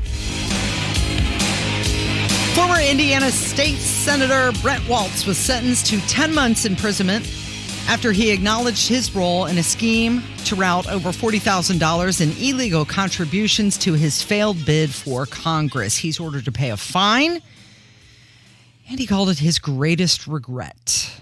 It tarnished his reputation as a public servant. Well, my greatest regret was that he was ever in the government to begin with. But, okay, Casey, so it is very rare, because I have been around these greaseballs and scumbags for the better part of my adult life, either as a member of the media or an elected official or an appointed official or whatever. So it's very rare I hear anything anymore that I actually go, this is making me sick to my stomach and I have to stop it. But this happened to me yesterday. And I wanted to bring the guy on who did the interview. So this guy, Waltz, obviously, as you said, pled guilty yesterday. And in a thing that should be an utter embarrassment to himself and anyone else around him or associated with him, instead of hanging his head and going to pay the price to society, his next response is to sprint a la Michael Johnson in the 1996 Olympics down to 40 Monument Circle and do an interview with Abdul to try to tell the world why he is a victim in all of this. And I thought this is the most unbelievable thing, and I had to turn the interview off halfway through and compose myself before coming back to listen to the end of it. And so I said, let's bring Abdul on, who did the interview. Okay, very quickly, high level, before we play part of this and then get into it. Tell us what this clown Brent Waltz went to jail for, because it is a special level of stupid what he did and thought he was going to get away with. Well, in a nutshell, in so many words, what Brent Waltz was accused of doing was basically engage in what's called conduit campaign contribution. Okay. That's like a straw poll contribution. So in other words, let's say you're running for Congress. Yes. And I can only give you $2,500 in the primary. Which is a lot, what is it, $2,700, whatever it is. Yes, it's a lot. Right. That's the limit. And so I can only do that for one person. So what I do is I give Casey $2,500. I give the producer $2,500. I give, one of the news guys $2,500. And so that way I've given you $7,500, but it's not in my name, it's in their name. Ah, yes. And that is very, very illegal. Yes, so this guy... Now, please note, if you had a super PAC, that's different. Yes. Because then you could bundle and... Oh, yeah. Yeah, and the rules are very clear. And so he's running for Congress. He was a state senator, Greenwood area. Is that Greenwood, right? yeah. He's running for Congress in the election in 2016 when... Tennessee Trey and the family money bought the U.S. House seat down there when Todd Young ran for the U.S. Senate and couldn't count to 500. So that's how far back this goes. And so he gets hooked up with this casino guy, right? Yeah, John Keeler. And Keeler is involved in this with him. Keeler is a general counsel for Centaur Gaming LLC. He was sentenced actually to 2 months in jail and 5 months home supervision and $55,000 fine. Okay. So it's not like just one guy went to jail in this, and he pled guilty. Now, Abdul, if someone were accusing you of a felony, which means no more firearm, you can't run for public office, no voting, this isn't like, hey, you were accused of DUI and you pled it down to speeding. It's a misdemeanor. It's a felony. You're not pleading guilty to a felony in which all the things of prominence, certainly for someone who was a lawmaker, would be stripped away if you didn't do it. And that was a question I had for Brent. I asked him that question a number of different times. Like, okay, if you're innocent and you didn't do this, why are you pleading guilty? It's not like you're an indigent and defended with a public defender. You're not poor. I mean, you got money, you got financial means, so why not take those financial means? And if you didn't do this, and if the government is as evil and as no good as you say they are, why not fight it? Yeah, exactly. Okay, let's play a little clip of this. Besides all the things that you mentioned, he's facing prison time. Well, exactly. Okay, so let's play a little clip of this. By the whole thing, wait till noon to listen to. We don't care what you do during Tony Katz, but we ask that you keep it here for now. And then at noon, you can find us at indypolitics.org, right? The whole interview is up there. You will, what you're about to hear, please keep both hands on the steering wheel. If you are a person that gets sick easy, you may want to pull over to the side of the road. Take a listen to this. The reason why I pled guilty was the government was looking at potentially years of federal prison that they were going to sentence me to, and not the kind of Martha Stewart camp cupcake that I'll probably end up with for a few months, but the kind you really don't want to go to. And that's a horrible decision, but the government knows this. They're very good at doing this. And there's a reason why there's a 98% success rate that the government has in their trials. And it's not because 98 people out of 100 that they indict are guilty. I assure you of that. So once again, it was just easier you just looked at everything from a political perspective, emotional perspective, financial perspective, and just said, hey, let's just go ahead, plead guilty, we'll do our time and take it from there, or? That's basically it. Not really from a political perspective.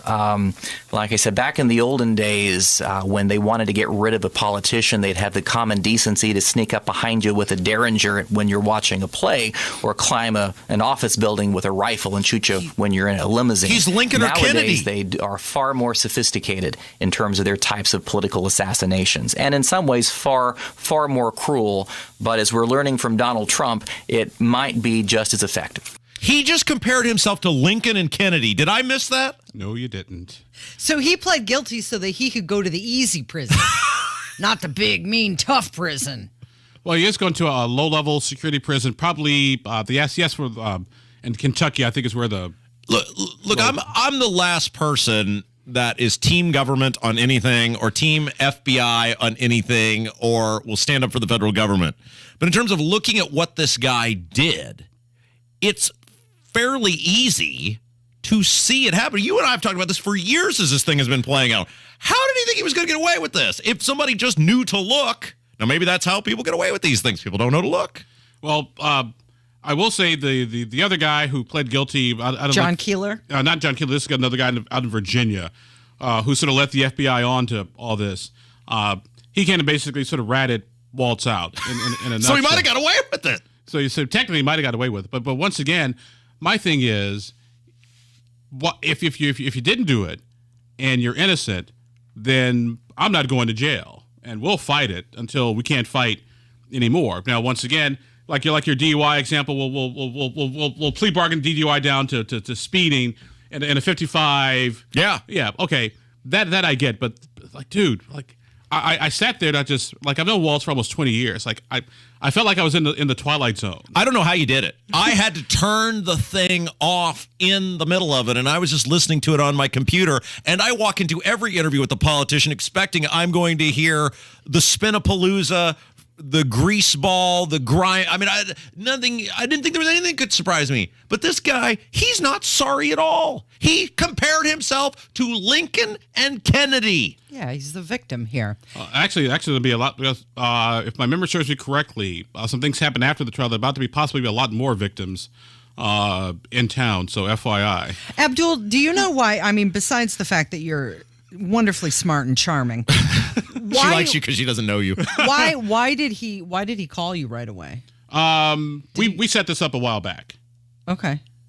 So it wasn't like he was getting advice from you, or legal advice or something. No. First of all, I don't do criminal. I don't do federal criminal. But no, I know his sort of media person. His media person is a good friend of mine. We've known each other for like almost 30 years. And so when they were going through all the sentencing stuff, I spoke to his media person like, hey, he wants to reach out to you. So we just kind of worked all that out. The question was, we didn't know once he pled guilty or once he was sentenced, if he was going to immediately go to jail right away, or if they're going to basically say you have to self-report. And so he has to self-report. I thought this was a phenomenal look into how so many of these politicians view themselves, that they're martyrs, that they're victims, the narcissism of these people on full display. I thought this was great. By the time I made it through it all, I had to go through several trash cans, but I'm glad we did it. And this is what we do, the sacrifices we make for the good of the show. Exactly. Thanks, Abdul, for joining us. It is Kendall and Casey on 93 WIBC. This is Ryan again, owner of Plumbing, Heating, Paramedics, your trained comfort specialist. Buying a new air conditioner or furnace is a big decision and can be pricey. That's why we recommend getting 3 quotes. Just make sure we are one of them. Why? Because the PHP guarantee says, if I can't beat a competitor's price by 10%, then I will give you $100. Dad always said, do quality work and serve every customer better than your competition. So let our family serve you. Visit saving10%.com, and remember, it's hard to stop a train. Garage door problems? Call today for service today. Garage Doors of Indianapolis has been solving garage door problems for 33 years. Call today for service today. 875-4577. Garage Doors of Indianapolis services all makes of garage doors 24 hours a day, 7 days a week. Call today for service today. Get it fixed right now. Call Garage Doors of Indianapolis at 875-4577 or visit doorstoday.com. In the morning, call 875-4577. Service today. One of the best things that's happened here in Indy over the past year is the arrival of QC Kinetics. Tony Katz here. QC Kinetics is giving relief every day to folks here with chronic joint pain using the latest advances in regenerative medicine. They harness the power of your own body's healing properties, like in your blood or plasma, concentrate them and apply to your affected joints. The results can be mind-blowing. These regenerative treatments are designed to repair and restore your damaged joint tissue with no drugs, no surgery, no side effects, no steroids, and no downtime. The success rate is incredible, and they're growing fast. They started with one medical clinic. Now they have clinics in Eagle Creek, in Greenwood, and more on the way. Don't continue to live with that nagging joint pain. Discover the exciting all-natural advanced natural options that we have to access thanks to QC Kinetics. It's a free consultation. See what your options are. Call QC Kinetics now. 463-235-7160 in Eagle Creek and Greenwood. 463-235-7160. That's 463-235-7160. Don't miss the Colts kickoff concert at Lucas Oil Stadium on September 9th from 7 to 10 p.m. This is a one-of-a-kind celebration of football and music with the Jim Irsay Collection and the Jim Irsay Band.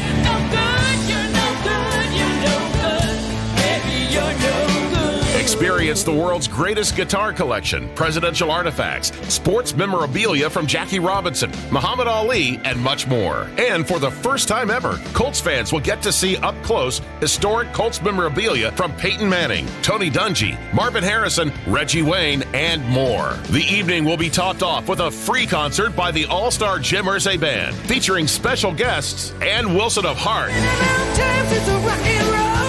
and the legendary Buddy Guy. I got the blues. That's one night only with the Jim Irsay Collection and the Jim Irsay Band. Friday, September 9th, 7 to 10 p.m. at Lucas Oil Stadium. Get your free ticket at JimIrsayCollection.com. Why? Just think about it. Why is the #1 selling brand of chainsaws not sold at Lowe's or the Home Depot? We can give you over 10,000 reasons. That's how many authorized local steel dealers you can find across the country. Visit one and you'll find a range of dependable gas and battery-powered tools, from trimmers to blowers. And you'll find service from experienced professionals. Real STIHL. Find yours at STIHLUSA.com. Lowe's and Home Depot are trademarks of their respective companies. Just 3 words tell you everything you need to know. They tell you why we employ more than 2,000 workers at our factory in Virginia Beach, and why over 10,000 local steel dealers are putting battery power in the hands of Americans. Just 3 words. Made in America. Real STIHL. Find yours at STIHLUSA.com. The majority of steel products sold in America are made in America of U.S. and foreign materials. Batteries and chargers are sourced internationally. Our average client received over $54,000 with a simple cash-out refinance. And I can structure that loan where you can miss a few months of mortgage payments. TheHomeLoanExpert.com. Hi, I'm Joe Clark, host of Consider This, found right here Saturday mornings at 6 a.m. Grab a cup of coffee and join me as we talk about things you should consider affecting your financial future. 93 WIBC Mobile News. On the level, on the go. Weather to unseal it. It's 74 and sunny downtown. I'm Kirk Darling. Here's what's trending at 10:32. A judge may decide to go over the DOJ's head today and make a search warrant of Donald Trump's home public. Could be pretty soon now that we finally figure out if a federal judge will in fact unseal the affidavit that investigators used to justify that search of Mar-a-Lago. It's been a major point of contention between the government, the former president, his supporters, even the news media. Family members say, look, there's nothing to hide, so let's see what the affidavit says. Now, all this is happening while the former president and his allies on Capitol Hill are urging the court to disclose that affidavit because of the public's clear and powerful interests. Fox's Kevin Cork. Legendary sportscaster Dick Vitale says he's cancer-free. The 83-year-old ESPN basketball analyst has been battling lymphoma and melanoma. On Wednesday, he tweeted he's gone from being in remission to being cancer-free. I'm Kurt Darling, on the level, on the go, and on WIBC.com. You're listening to the Kendall and Casey Show on 93 WIBC. Joe Rogan brought up his daughter in a debate over abortion rights on the most recent episode of his show. podcaster found himself in a heated argument about abortion rights while speaking with Babylon Bee founder and CEO Seth Dillon. This was on Tuesday's episode of the Joe Rogan Experience. We always preface the Rogan thing, and I'm speaking for myself here. Casey may be madly in love with Joe Rogan. I don't have any idea. But that I have never got the Rogan thing. You know what? I asked the associate about this because Yes. he does listen to a lot of podcasts, and he said the only reason he listens to Joe Rogan is when he has an entertaining or insightful guest. So it's not necessarily Joe, it's who's on the show. Yeah, and that's, and that is probably the case for a lot of people. And I would imagine from week to week, his numbers probably fluctuate based on, Who he has on the show. Who the guest is. There's some people that he's the end all be all for, like he's some artistic soothsayer, or Nostradamus in the flesh or whatever. And I've just never got that. But unlike some people in the media, I am willing to admit that even though I don't get something or think it's the greatest thing ever, that I recognize that many other people may, and that person takes up a lot of space in our society. And there is no doubt that Joe Rogan is one of, if not the most prominent podcasters in the world, and he has a big audience. And so when he speaks, people listen. And so, yes, he had Seth Dillon, who's the CEO of the Babylon Bee, on, and they got into a really interesting back and forth on the idea of women who are raped, or specifically minors who are raped, having a child, being forced to have a child, abortion laws related to that. And we've talked about this a lot. I thought this was a really fair and interesting back and forth. Take a listen. You don't have the right to tell my 14-year-old daughter she has to carry her rapist baby. You understand that? To look that woman in the eye who was born of a rape. Do you understand that? That's a 14-year-old child. I know. If a 14-year-old child gets raped, you say that they have to carry that baby? I don't think two wrongs make a right. I don't think That's murder. not- I don't think that's murder is wrong. an answer to. I don't think murder fixes a rape. What if we're talking about an abortion when the fetus, literally it's like 6 weeks, 4 weeks, 3 days? What if she just turned positive just now? Positive for pregnancy. I just disagree that. What if it just happened that today? You can draw a line on when. You can't. Once So life you has can't begun, do I don't at think you the draw very lines. moment. I would lay it out like this. I would say, it is wrong to intentionally kill an innocent human life. Abortion intentionally kills an innocent human life. Therefore, abortion is wrong. And I don't think any of the examples of like, oh well, how developed is it? Can it think? Is it conscious? Can it dream? Can it feel pain? So for you, it's the moment of conception. I think that if it's a human life, a distinct human life, then I think it's wrong to end its life.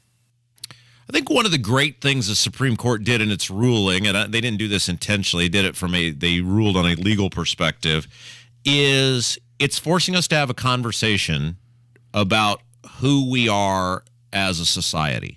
And a lot of times, especially on the left, they want to use the legal system to facilitate uncomfortable conversations that they don't want to have. Like the left, the Democrats, we had Mike Shmuel on, who's the head of the Indiana Democrat Party. Super nice guy, is willing to come on and answer the questions. Kyle Hupfer won't do that. So we have respect for that. But when we asked him, or you asked him, during the abortion debate, where are the Democrats on abortion? You don't get an answer. Because the base of the Democrat Party, and it doesn't mean every Democrat, but the base of the Democrat Party is conception to live birth, abortion on demand. And they don't want to have that conversation. They want to use words like woman's choice, or it's the woman's body, or healthcare. And so it comes down to, in this back and forth, which I thought was super interesting, is that baby the property of the woman? It takes two to tango. It takes two to conceive.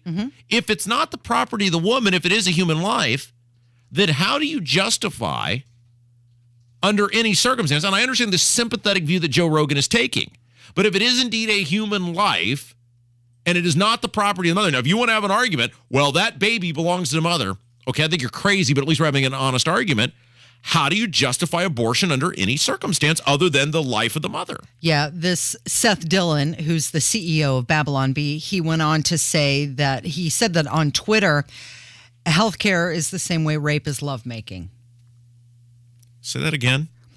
Healthcare is okay. the same as saying rape so is he's trying lovemaking. to say abortion is healthcare is the same as saying rape is lovemaking. And look, this is one where, and we talked about this during the whole abortion debate as it played out in Indiana. What gets me sideways is reasonable people can disagree on this. And I thought Joe Rogan and Seth Dillon had a very reasonable, well thought out conversation. They were opposed. They were on opposite sides. And disagreement on it. The problem that I have is when you say you're pro-life for 30 years and you campaign on being pro-life, and then when the rubber met the road, you say, well, we're pro-life as long as you're conceived under these certain circumstances and up until, and you make it to a certain point. As long as the mother doesn't make up her mind for, 10 weeks, then you're good. It's like Ollie Oxenfree during a game of tag. That's not a serious conversation because that doesn't make any sense. If you're going to say we're going to exempt rape and incest, okay, reasonable people, as we just heard, can disagree. But when you start putting arbitrary time limits on it and you say, oh, I'm pro-life, well, you're really not. Well, and then Joe Rogan even brought up a specific date. Right. And Seth Dillon was like, no, it doesn't matter the date. And whether you agree or not with Seth Dillon or you agree or not with Joe Rogan, they're having firmly held, well-thought beliefs. They're not just pulling numbers out of their ass saying, well, at 9 weeks and 6 days, sure, suck the brains out of whatever's in there. But at 10 weeks, well, that's a life, my friend, which is what the Republicans did here in Indiana. I have the utmost respect for people. I can disagree with people all the time. We talk about this quite a bit. Friends with all sorts of people I disagree with who are honest about their beliefs, because it would be weird if we agreed on everything, and we're not going to. And some issues are more passionate than others. But where I get really sideways is when disingenuous people just start making things up to try to appease some largest self-invented group of people, and it doesn't make any sense. Now, these two guys also had an interesting, Joe Rogan and the CEO of the Babylon Bee, Seth Dillon, had an interesting back and forth about the raid on Trump's home. Take a listen. Right. You're not above the law, and you can't decide that you're not going to follow the law because you know better, right? And I don't know if that's the case. I think where people lose, where they stop, where they don't care about that, is because they're like, okay, if you're going to be selectively enforcing laws like that and just turn a blind eye to Hillary deleting emails that have been subpoenaed, and all of that, a blind eye to Hunter Biden trying to act like this is not a story until you're forced to admit that it is.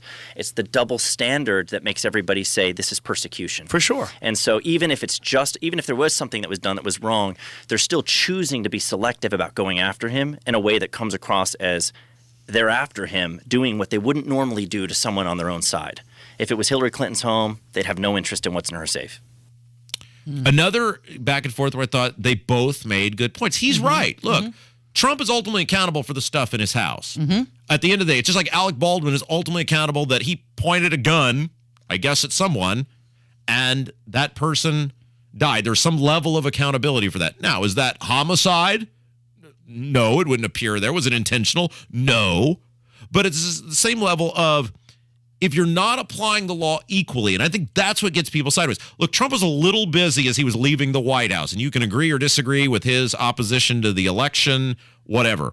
Trump was not packing his own boxes. I guarantee Donald Trump has never in his adult life ever packed one of his own boxes. He's a gajillionaire. No, it's like it happens in 6 hours. Sure. One's in, one's out. And so it comes to the point of equal distribution under the law, right? Or equal prosecution under the law.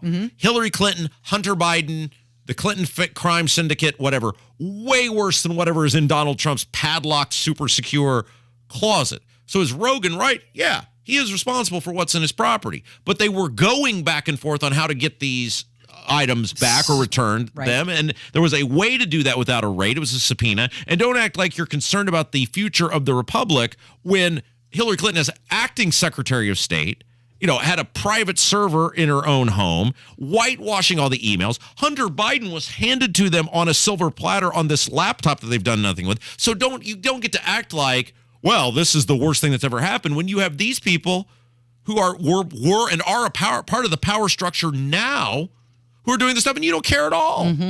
It's interesting, though. Rogan speculated that the investigation could have a political element. Could, maybe, possibly. Ooh, he's quick on the uptake on that one. Let's talk about Mike Pence really quick. Oh, jeez.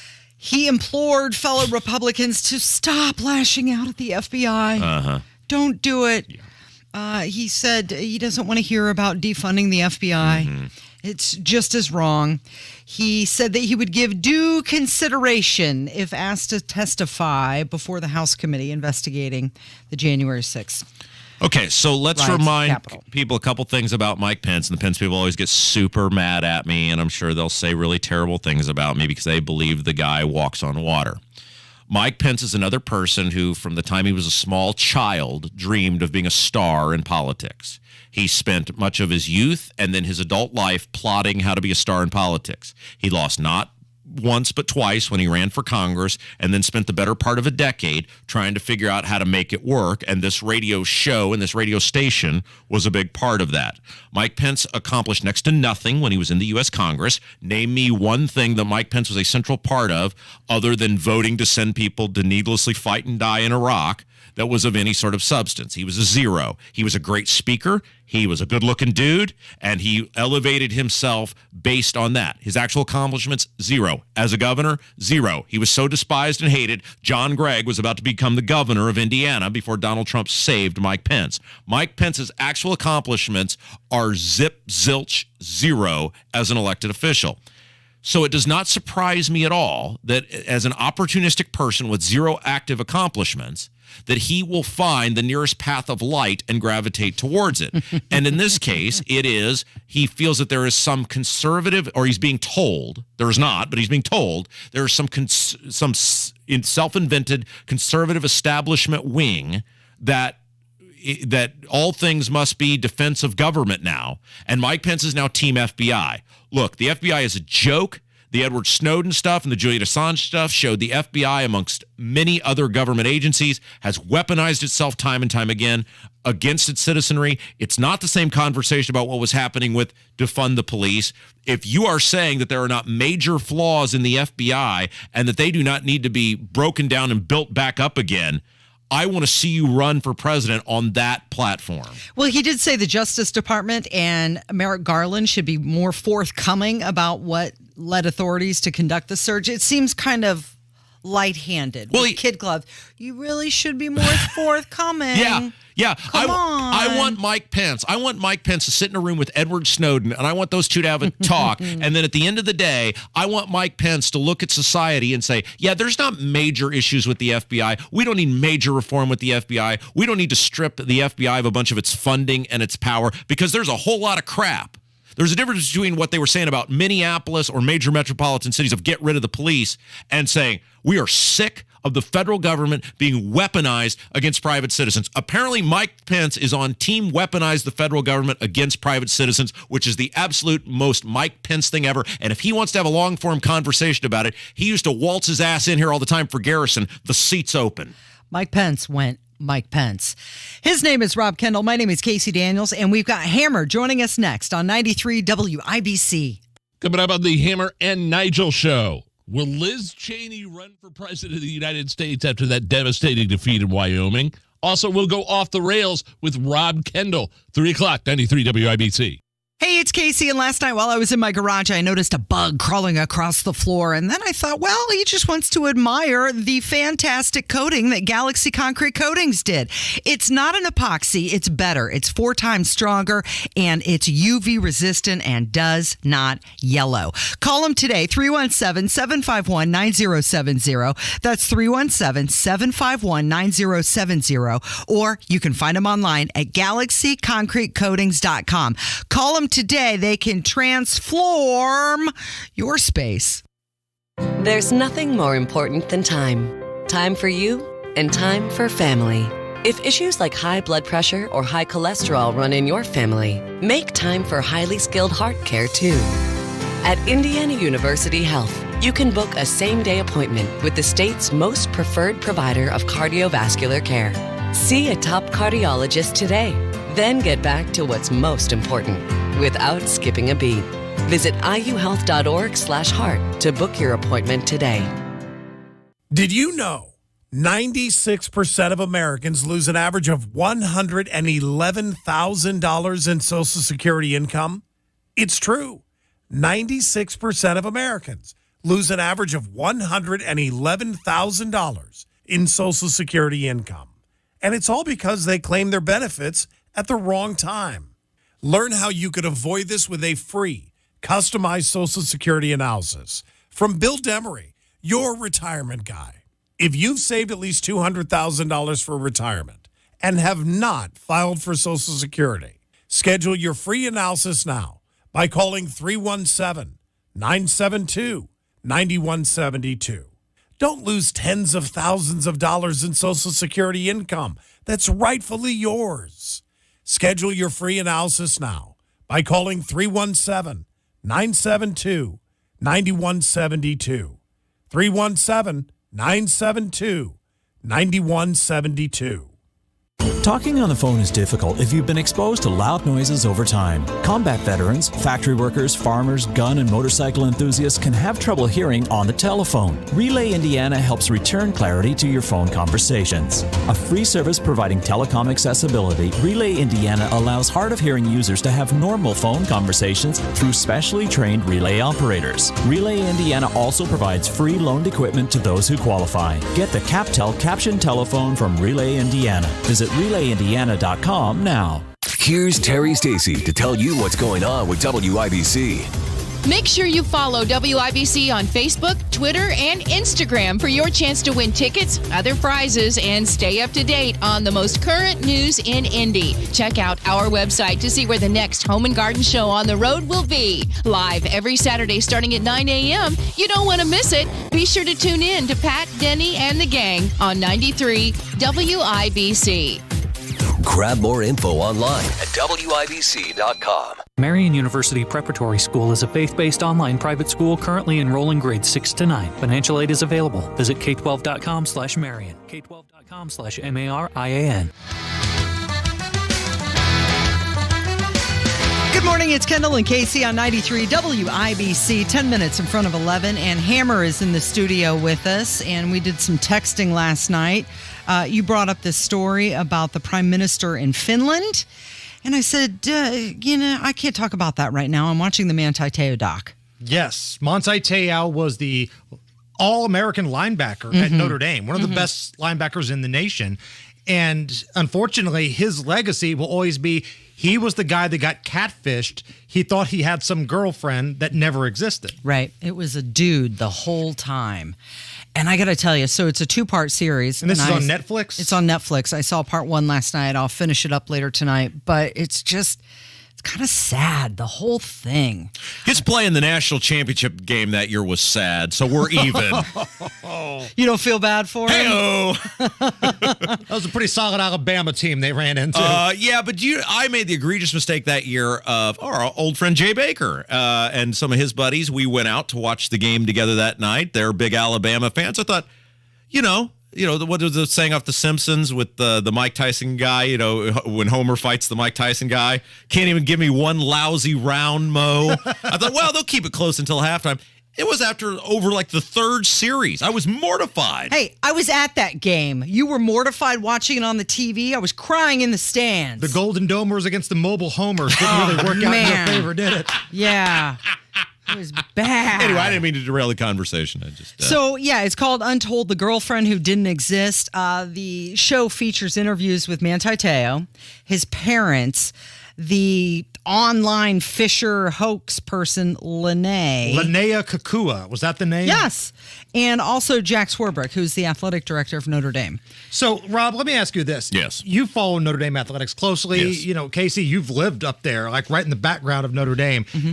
Why would Jack Swarbrick participate in this? I've got an answer. So we had this question this morning because I said I don't know what there is to gain from this because Notre Dame was not involved in the facilitation of the events in question. This was the private life of Manti Right, so Te'o. I don't really understand that, but Casey did have a good answer for that. Well, I think it's because he wanted to control the message.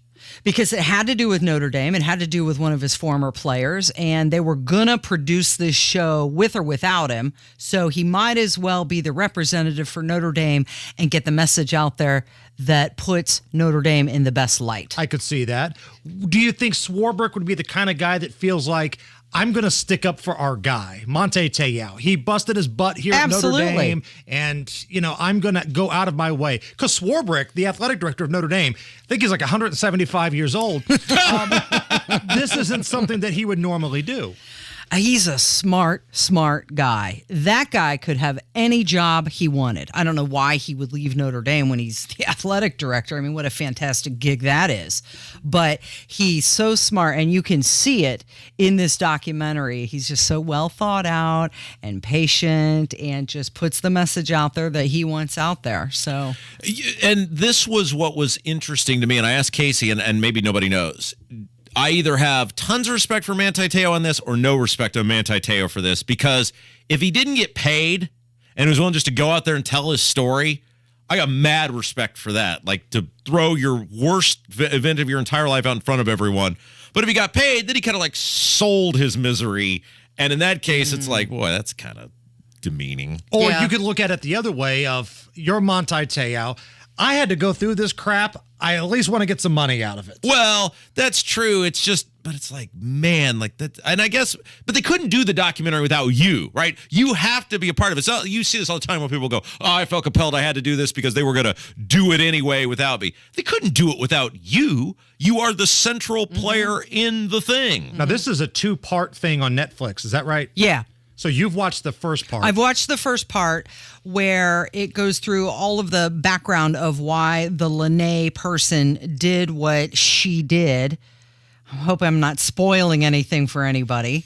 But no, I mean, the story exists. I mean, it's a historical story. So spoilers kind of rough here because we know what the story is. It's like you watch the movie Titanic. Don't spoil it for me. I know how it ends. Well, I was shocked, though. Okay, I'll go ahead and spoil it. She is Lene Kukua is now a woman. So it was once a man, right? And now they've transitioned, right? So that was the shocker for me. So it worked out for Monte. Here's the thing that blew my mind is that you said this person had just found, because I was wondering how they found each other. Just added him on Facebook. Well, I believe he was starting to transition, came up with this totally different identity on Facebook and made it a woman and found Manti on Facebook. I'm just surprised you could add. It was I'm a friend surprised you could request. add Manti Te'o on Facebook. Like, I would think he would be so popular, he would have had the 5,000 friend They limit. were both living in Hawaii at the time. So this, I think, was the early stage of Facebook blowing up, right? So maybe This was a not decade everybody, ago. had, Facebook downloaded or were using Facebook. I mean, people I would not think you could add on Facebook. Manti Te'o and Kurt Darling. I would think they would be at the friends limit, and you would not be able to add them on Facebook. I think Kurt Darling had the same amount of tackles in that championship game against Alabama. Can confirm. By the way, Manti did meet my daughter. Very nice. He seems like an awesome dude. Super, super nice guy. Great linebacker. He was an NFL player for a couple of years. He's very thin now. What's coming up this afternoon? Rob Kendall, are going to come by and you're going to go off the rails. And Drew Storen bringing some booze in studio for us. Drinking today? Fantastic. It's Kendall and Casey on 93 WIBC. Definitely the only real estate agent I'd call to sell my house is Mark Deedle. And here's why. Check out Adam and Karen in Indianapolis. They had a growing family. They needed more space. This happens to a lot of people. They needed a bigger place, but they had to sell their old house for top dollar to afford it. Now, Mark Deedle was the right guy for this job. He got him multiple offers in days and sold for $17,000 over asking price. There's only one agent that we recommend, that we trust here on the Hammer and Nigel show, and it's Mark Deedle. Because Mark Deedle has the guarantee in place. Mark Deedle guarantees multiple offers in 3 days at full market value, or he will list it for free. Think about that. Contact Mark Deedle today. Pick up the phone, 317-755-4232. That's 755-4232. Or go online to markdeedle.com. That's Mark, D-I-E-T-E-L, markdeedle.com. Tell him Hammer and Nigel sent you. Hey, Mom. Hi, honey. Mom, I'm glad you figured out the video call. What's all that noise? Is it your connection? No, just doing a few things to the house. Your room will soon be a fitness studio. My room? What? Well, what's that noise? Is that your Wi-Fi? Oh, that. Your father's taken up the electric guitar. We're remodeling the basement for his jam sessions. Jam sessions? Mom, are you guys okay? That's a lot of changes. just making some upgrades. And it's the home equity line of credit from Lake City Bank. The low fixed rate is helping us get things checked off our list. Oh, hon, gotta go. The hot tub is here. The what? Mom? Use Lake City Bank's home equity line of credit for anything from remodels to guitar lessons. Learn more at lakecitybank.com. Call 888-522-2265 or visit a branch near you. Subject to credit approval and equal housing lender. At 1 Hour Heating and Air Conditioning, our comfort specialist can handle any AC repair. Call 855-1HOUR for $50 off your repair or visit onehourair.com. Always on time, or you don't pay time. Terms and conditions may apply. Independently owned and operated, licensed in their respective state or county. A $2,000 energy-saving credit plus sale prices on energy-efficient B windows, siding, and doors. Up to $2,000 energy credit and no payments, no interest for up to 22 months. Coming up in 2 minutes, Governor Holcomb not worried about businesses and the abortion law. Plus, state police are adding some perspective to the death penalty case against an accused cop killer. That and more coming up from the Shepherd Community Center studios after Fox News. You're listening to 93 WIBC, WIBC HD1 Indianapolis. It's 11 o'clock. This is a Fox News alert, a guilty plea from a Trump associate. I'm Dave Anthony. Alan Weisselberg just entered that a short time ago to 15 felony charges in New York City. He is the Trump Organization's chief financial officer. Prosecutors say he was part of a scheme to give under-the-table cash to company executives. Weisselberg himself allegedly took nearly $2 million. Fox's Gernal Scott. As part of the deal, Weisselberg will get a 5-month prison sentence, and he has to testify against the Trump Organization at a trial in October. In 2 hours, the judge who signed off on the search warrant for the FBI's raid of the Trump Mar-a-Lago, Florida home will consider making public the affidavit used to justify the search. Now, the former president wants it released. So does Republican Senator Rand Paul, who tells Fox, "This is also the same FBI that used a foreign intelligence warrant to snoop on and spy on the Trump campaign, to investigate them for over 2 years. So I think the burden really is on the FBI. They've been wrong in the past." But the Justice Department is fighting the release, saying if it's unsealed, it could jeopardize the investigation after 11 sets of classified documents were seized in the search. At the same hour later today, Hadi Matar will be arraigned in a Western New York court. He is the man accused of attacking and stabbing Salman Rushdie, who was critically wounded years after the Islamic radicals had marked him for death, claiming his Satanic Verses novel is blasphemy. There are now more than 13,000 monkeypox cases in the U.S. in every state but Wyoming, amid a global outbreak of the virus that so far has mostly spread among men having sex with men. But the White House has a message this morning. It's important that we all take monkeypox seriously. And it's critical that we do all we can to keep this dangerous virus from spreading. That is monkeypox response coordinator Bob Fenton. He says an additional 1.2 million doses of a vaccine will be made available next week. America's listening to Fox News. 93 WIBC Mobile News. On the level, on the go. He's not worried. Sunny and 76 downtown. I'm Kirk Darling. Here's what's trending at 11:02. When it comes to the new abortion law in Indiana, Governor Holcomb understands you may not agree with him. You could pick any week, any day, and argue on that day. But this was, in my opinion, progress. After a luncheon on Wednesday, Holcomb said he is fully aware that businesses may decide to go to other states than Indiana over the new law, but he says he's not too concerned about it because Indiana has a lot to offer any company. Gunshots heard in the Covington Square apartments near the I-465 Rockville Road interchange on the west side overnight. Police say they got there late Wednesday night to find a person dead inside of one of the units. It was a man, no indication of who he was. 2 Hoosier officers have been shot in the last month, which is heavy on State Police Superintendent Doug Carter's mind. Well, you know, the attacks on law enforcement officers, we've experienced 2 of them in 2 weeks, and that's what we signed on to do. But he says that should never be acceptable, or as he put it, just another day. Carter endorsed the decision to seek the death penalty for the man accused of killing Elwood police officer Noah Chanovez.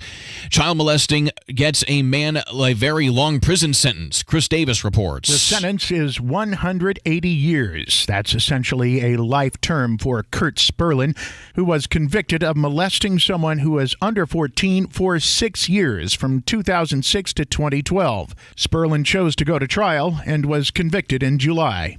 Chris Davis, 93 WIBC Mobile News. You remember how upset Colts owner Jim Irsay was at the end of last season. He likes the direction that the team is going now. To think that, that the roster has changed, obviously led by Matt Ryan, those great free agents you mentioned. And a great draft. We're really excited about that. The Colts have the Detroit Lions this Saturday in Game 2 of the preseason. I'm Kurt Darling, on the level, on the go, and on WIBC.com. There's a reason Comcast Business powers more businesses than any other provider. Actually, there's a few. Comcast Business offers the fastest, reliable network, the peace of mind that comes with Security Edge, helping to protect all your connected devices, and the most reliable 5G mobile network. Want me to keep going? I can. Whether your small business is starting or growing, you need Comcast Business. Technology solutions that put you ahead and give you serious savings. Comcast Business, powering possibilities. Get internet and security for just $60 a month when you add mobile, and save $480 your first year. Plus, ask how to get a $500 prepaid card with a qualifying gig bundle. Limited time offer, restrictions apply. Requires EcoBill and AutoPay. New Comcast Business 250 megabits per second internet and Security Edge customers only. 2-year agreement required. Equipment installation, taxes, and other fees extra and subject to change. Must add mobile within 90 days of internet install and keep all services for 12 months to receive discount. Comcast Business Mobile utilizes the network with the most Root Metrics 5G data reliability wins in 2H 2021. Results may vary. Award is not an endorsement. This hour on 93 WIBC is powered by thehomeloanexpert.com. You're listening to Rob Kendall. The Republican Party in Indiana sees zero problem in record spending, in record taxation. And Casey Daniels. You went out there and said, please vote for me. You debated other people on why you're the better person for the position. Suck it up. This is the Kendall and Casey Show on 93 WIBC. Good morning. It is Thursday, August 18th. Things trending this hour. The Big Ten, they have finalized their media rights deal. Networks that are in, Fox, CBS, and NBC. Networks that are out, ESPN and ABC. This starts in 2023, and the networks will alternate airing the Big Ten championship game. I don't mean to repeat myself, but I thought that was a brilliant take that I had last hour, so I'd like to repeat it again. Go for it.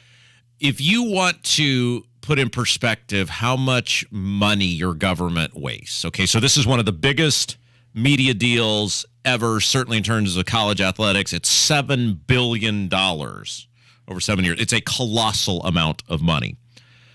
In one vote, the federal government in 2020, because Casey had the story, we did the story about all the super rich people who got the PPP money, billionaires, millionaires, Tom Brady, Jay-Z, fill in your favorite celebrity, many Kardashians, of them got Kanye money. West. And so in that PPP vote, one vote, which the old Duke of Spendingburg, Todd Young, teamed up with Bernie Sanders and Chuck Schumer and all the rest of your favorite wild and wacky United States senators to pass. There was $76 billion of waste, fraud, and abuse. That's people who shouldn't have got the money. We're not even talking about people like the Kardashians or Jay-Z who shouldn't have got the money, but legally were entitled to the money based on the bill that Todd Young passed. So in one bill, there was almost 11 times the amount just in waste. Mm-hmm. Fraudulent waste, PPP fraud, and claims. abuse as the entire Big Ten media deal. And these people, Casey, Young, Schumer, Sanders, Pelosi, McConnell, they just walk amongst us like they're doing something to contribute to society. Mm-hmm. The waste, fraud, and abuse in one vote was 11 times, almost 11 times what the entire Big Ten media deal is. If that doesn't enrage you and motivate you, I don't know what else I can do, because that is the best perspective I can put on something. Also trending this hour is Robert Redford. Pop quiz. It's his birthday. Oh, I was gonna. How old is he? He's alive, right? Yes. Okay. Let's see. Man, he was old in the natural. Oh, man. All right. Price is Right rules, right? Price is Right go over, rules. you lose. Mm-hmm. All right. I will say he is 82. You're close. Did I lose the game, though? No, you're still in it. Okay. So I would still be on the board. What is the answer? 86. Okay. You're close, but you did not win the Showcase Showdown. Well, but it depends on what everybody else had guessed. I was in the game. You're the only one playing in this room. Sometimes people guess $93 on a jug of milk, and you win just by being that's why the person will always bet $1. Well, with inflation, they might be close. He's 86. 86 years old. Wow. Did you find Robert Redford attractive? Extremely attractive. Really? Yes. Him and I think if there were ever going to be a biography on him, Brad Pitt should play him. Really? Yeah. Yeah, I never got it with him. Really? Yeah, I don't know. I mean, you are a man, so. Hey, it's 2022. You better watch yourself. Well, I'm just saying. Finally trending. The Points Guy. Have you heard of this guy? The who? Every year, the Points Guy compares major airlines to see how they measure up against each other, and then he ranks them. Oh. This is an annual thing. He put out his list. The Death Tube rating scale. Right. Yes. And I recall when you flew to Las Vegas. Yes. You flew on Spirit. I did. Right? I did Spirit there and then some other discount likely to crash airline coming home. I can't remember which one it was. Well, the Points Guy does a 1 through 10, and he put Spirit Airlines at number 10. Oh, yeah. Yeah, as the worst airline. Now, what is this based on? What is the rating system here? Oh, boy. I mean, is there a Let me list? see. Is it because if price is factored Objective data Oh, okay. to identify just how well airlines are serving customers. Okay. Number 1 was Delta, Okay. according to the Points Guy. Here's the only thing I cared about. All right. Would I get up in the air? And would I get back down out of the air? That's really the only thing that mattered to me. And what was the most economically efficient way for me to get into the air and back out of the air. And by that standard, look, there was no benefit to the Spirit airline once you were in the air. They charged for everything under the sun. But I was a person who came prepared, so that wasn't a big deal for me. I don't need any glitz. I don't need any glamour. I need for that thing to go up in the sky and come back down in the sky. And by that standard, Mission accomplished. It was a resounding success. Yeah, there you go. You made it. It's 10 minutes after 11 with Kendall and Casey on 93 WIBC, and a new poll shows despite all of the effort, the January 6 hearings had pretty much no impact on anybody. I love this. So Monmouth did polling on a variety of issues related to January 6th. And I will read some of them because there was, and these are all things that you would say, wow, if the public is really being swayed one way or another, there would be huge movement in the viewpoints of society. So example here, January 6th was a riot. 1% fewer of the public believe it was a riot than before the hearing. So they lost ground. January 6th was an insurrection. 2% increase in that. Now, I don't know how you could square that, but again, it depends on how it's worded. January 6th was a legitimate protest. That went up. By 1 percentage point. Trump was directly responsible. Went down 4%. Biden won due to voter fraud. Didn't change. Paying a lot of attention to the hearings. Didn't change. Hearings changed my mind. 2%. It was very small to begin with. It was very small afterwards. So there was when you factor all those in, all this money, all these resources, all this time, all this bullcrap, and this is why you should listen to the show every day, because we told you this from the beginning. This was playing to a very select group of people, the vast majority who had already made up their mind. No one's mind was being changed. No new information has been learned here. This was it was what government does best, trying to solve problems that do not exist so they can tell you how valuable they are in terms of solving problems. No impact on public opinion at all, with one exception. I think it changed some people's minds on Liz Cheney. Well, and that played out. Yeah, great point. 2 days ago. Great point. Yeah. Hey, did you know she lost? I heard that. By more than 2-1? I heard that. That was pretty exciting. Yeah. You're listening to Kendall and Casey on 93 WIBC. It's 12 minutes after 11. And have you heard of self-silencing? People saying what they think others want to hear rather than what they truly feel. Yes, Axios had this story, and I thought it was very, very interesting about what people are willing to say, because this is the part of the problem, right? Is when you try to find accuracy in polling and this is why Trump in 2016 and 2020 overperformed the polling, because people are more likely in a crowd to tell you, or if they believe their opinion is being monitored or recorded or whatever, to say what they think people want to hear versus what they privately believe. And it is fascinating in this study that was done about how often that occurs on a whole variety of issues. So let's read through some of these, if that's all right. Yeah. CEOs should take a stand on controversial social issues. Publicly agree was 28%, not overwhelmingly amount of people by any stretch, but privately was 14. So the overwhelming majority of people believe Eli Lilly, Cummins, butt out and make $1 gajillion and leave us alone. Public schools focus too much on racism in the U.S. The public agree was much different than the private agree, 43%, 33%.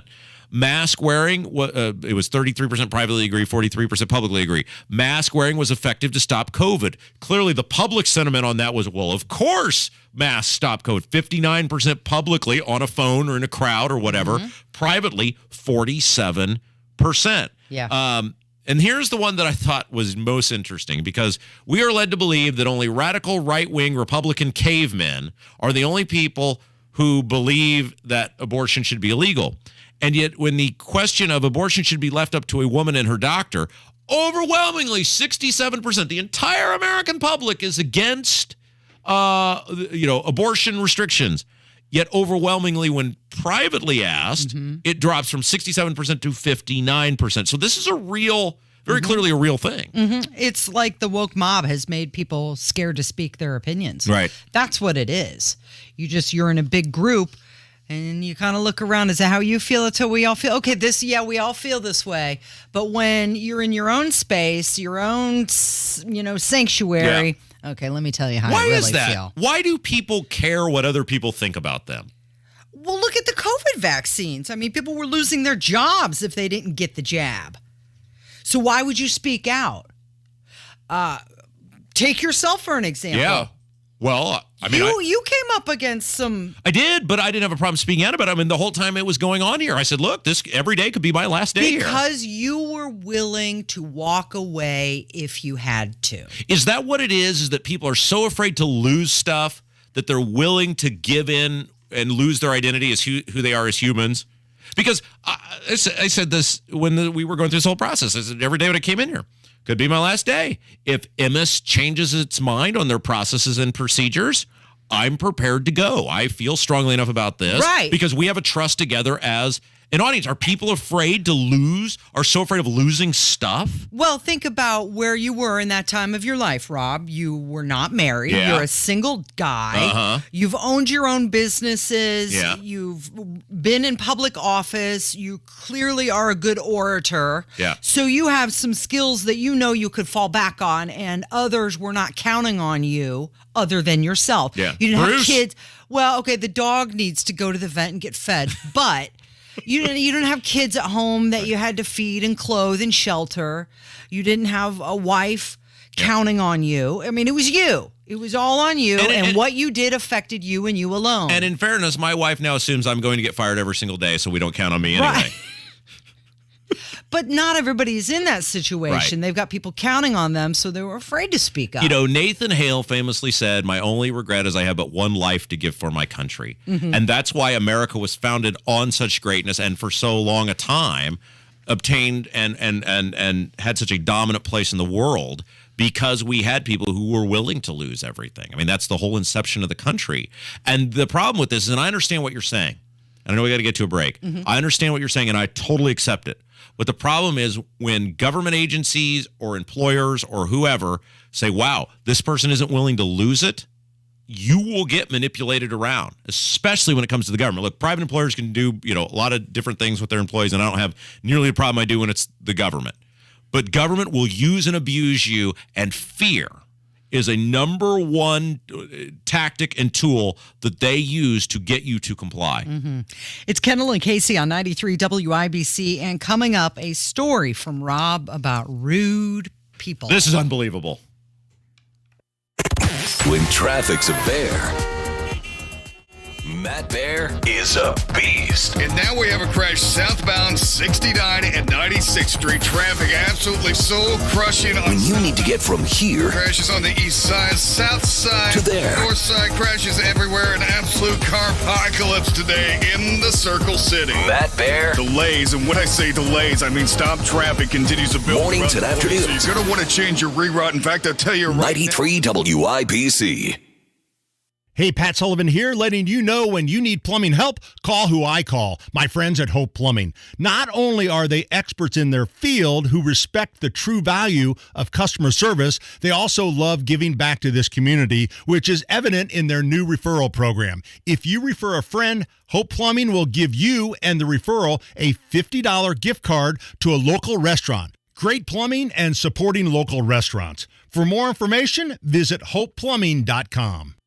This is a call to the self-starters, to the self-made, and the self-sufficient. It's time to declare a new kind of independence, because Edelman Financial Engines is here to provide tailored investment solutions for your kind of wealthy. You should expect more from your wealth advisors. Our investment management approach is based on Nobel Prize-winning research, and our planners don't sell products to earn commissions.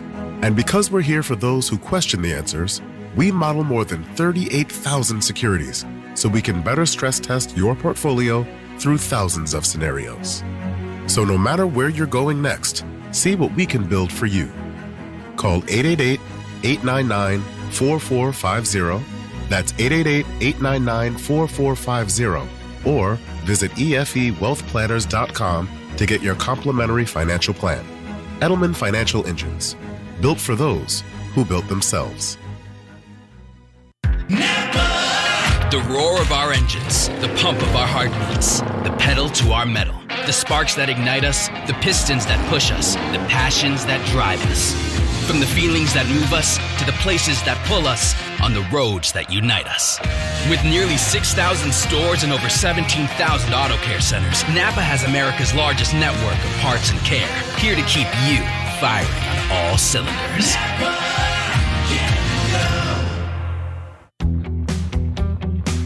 Every search you make, every click you take, they'll be watching you. Are you tired of being tracked online? There's a simple solution. DuckDuckGo. It's an all-in-one privacy app with a built-in private search engine, web browser, one-click data clearing, email protection, and more, all for free. Download the app today and get the most comprehensive privacy protection with the push of a button. DuckDuckGo. Privacy simplified. A $2,000 energy-saving credit plus sale prices on energy-efficient V-windows, siding, and doors. Up to $2,000 energy credit and no payments, no interest for up to 22 months. You're listening to Rob Kendall. Mean guy. And Casey Daniels. She's the nicest person I've ever met. On 93 WIBC.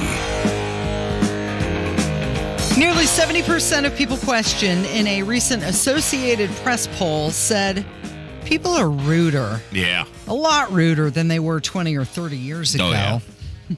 It's 22 minutes after 11 with Kendall and Casey. It's 93 WIBC, and thank you for listening today. By the way, I want to thank everybody who's in the YouTube chat room. Thanks for participating. We do appreciate that. Hit the like button. Yeah, if you'd like to join in, just type in Kendall and Casey, WIBC, in your YouTube search bar. So what is your story? Somebody was rude to our Rob Kendall yesterday? Well, it was rude behavior, not to me directly, but to society as a collective, and I was affected by this. Okay. And we talk about this quite a bit, and it may shock some people, but when I'm not on these radio airwaves, I'm a very nice guy. It's totally true. It will blow people's mind how nice I am. I have a general disdain and loathing of politicians and our political environment. And other than that, at my house and in my free time, etc., I am as nice a guy as you can meet.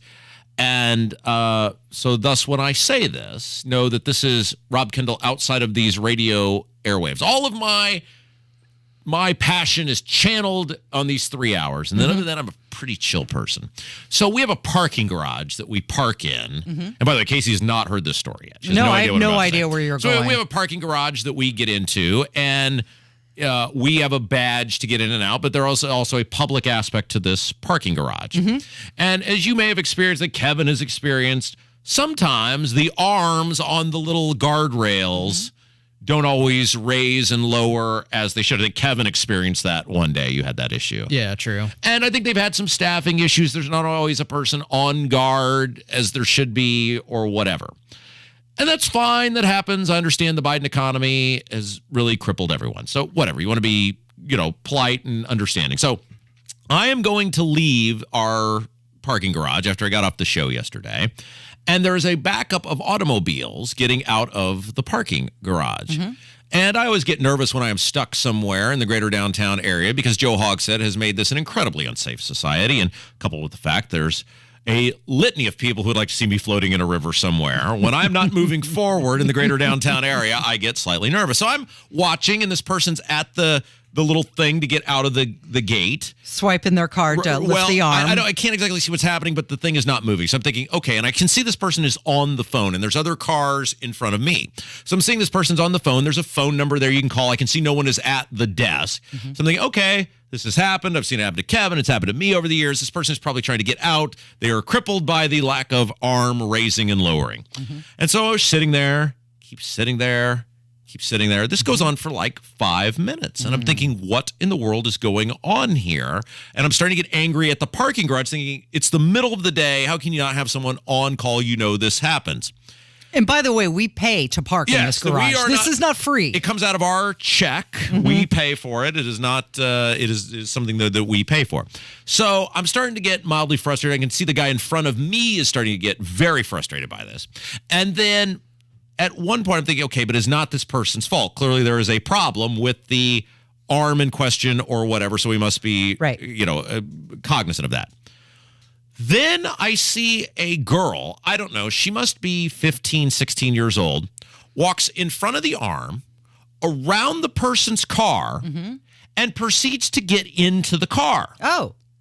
At which time the person in question puts their little ticket into the machine, starts sliding dollar bills into the machine, and the arm proceeds to raise. Oh, so it wasn't a technical problem. It means it was that person being a giant piece of crap who proceeded to sit there and delay numerous people for 5 to 10 minutes because the person that they were, I guess, there to pick up, I have no idea, was not where they needed to be. So instead of timing their exit properly, or once they got there and realized I didn't time this exit properly, and boy, there's a whole bunch of people behind me, I'll proceed to go and drive around the circle and come back and pick the person up. They said, no, I'm going to screw everyone else.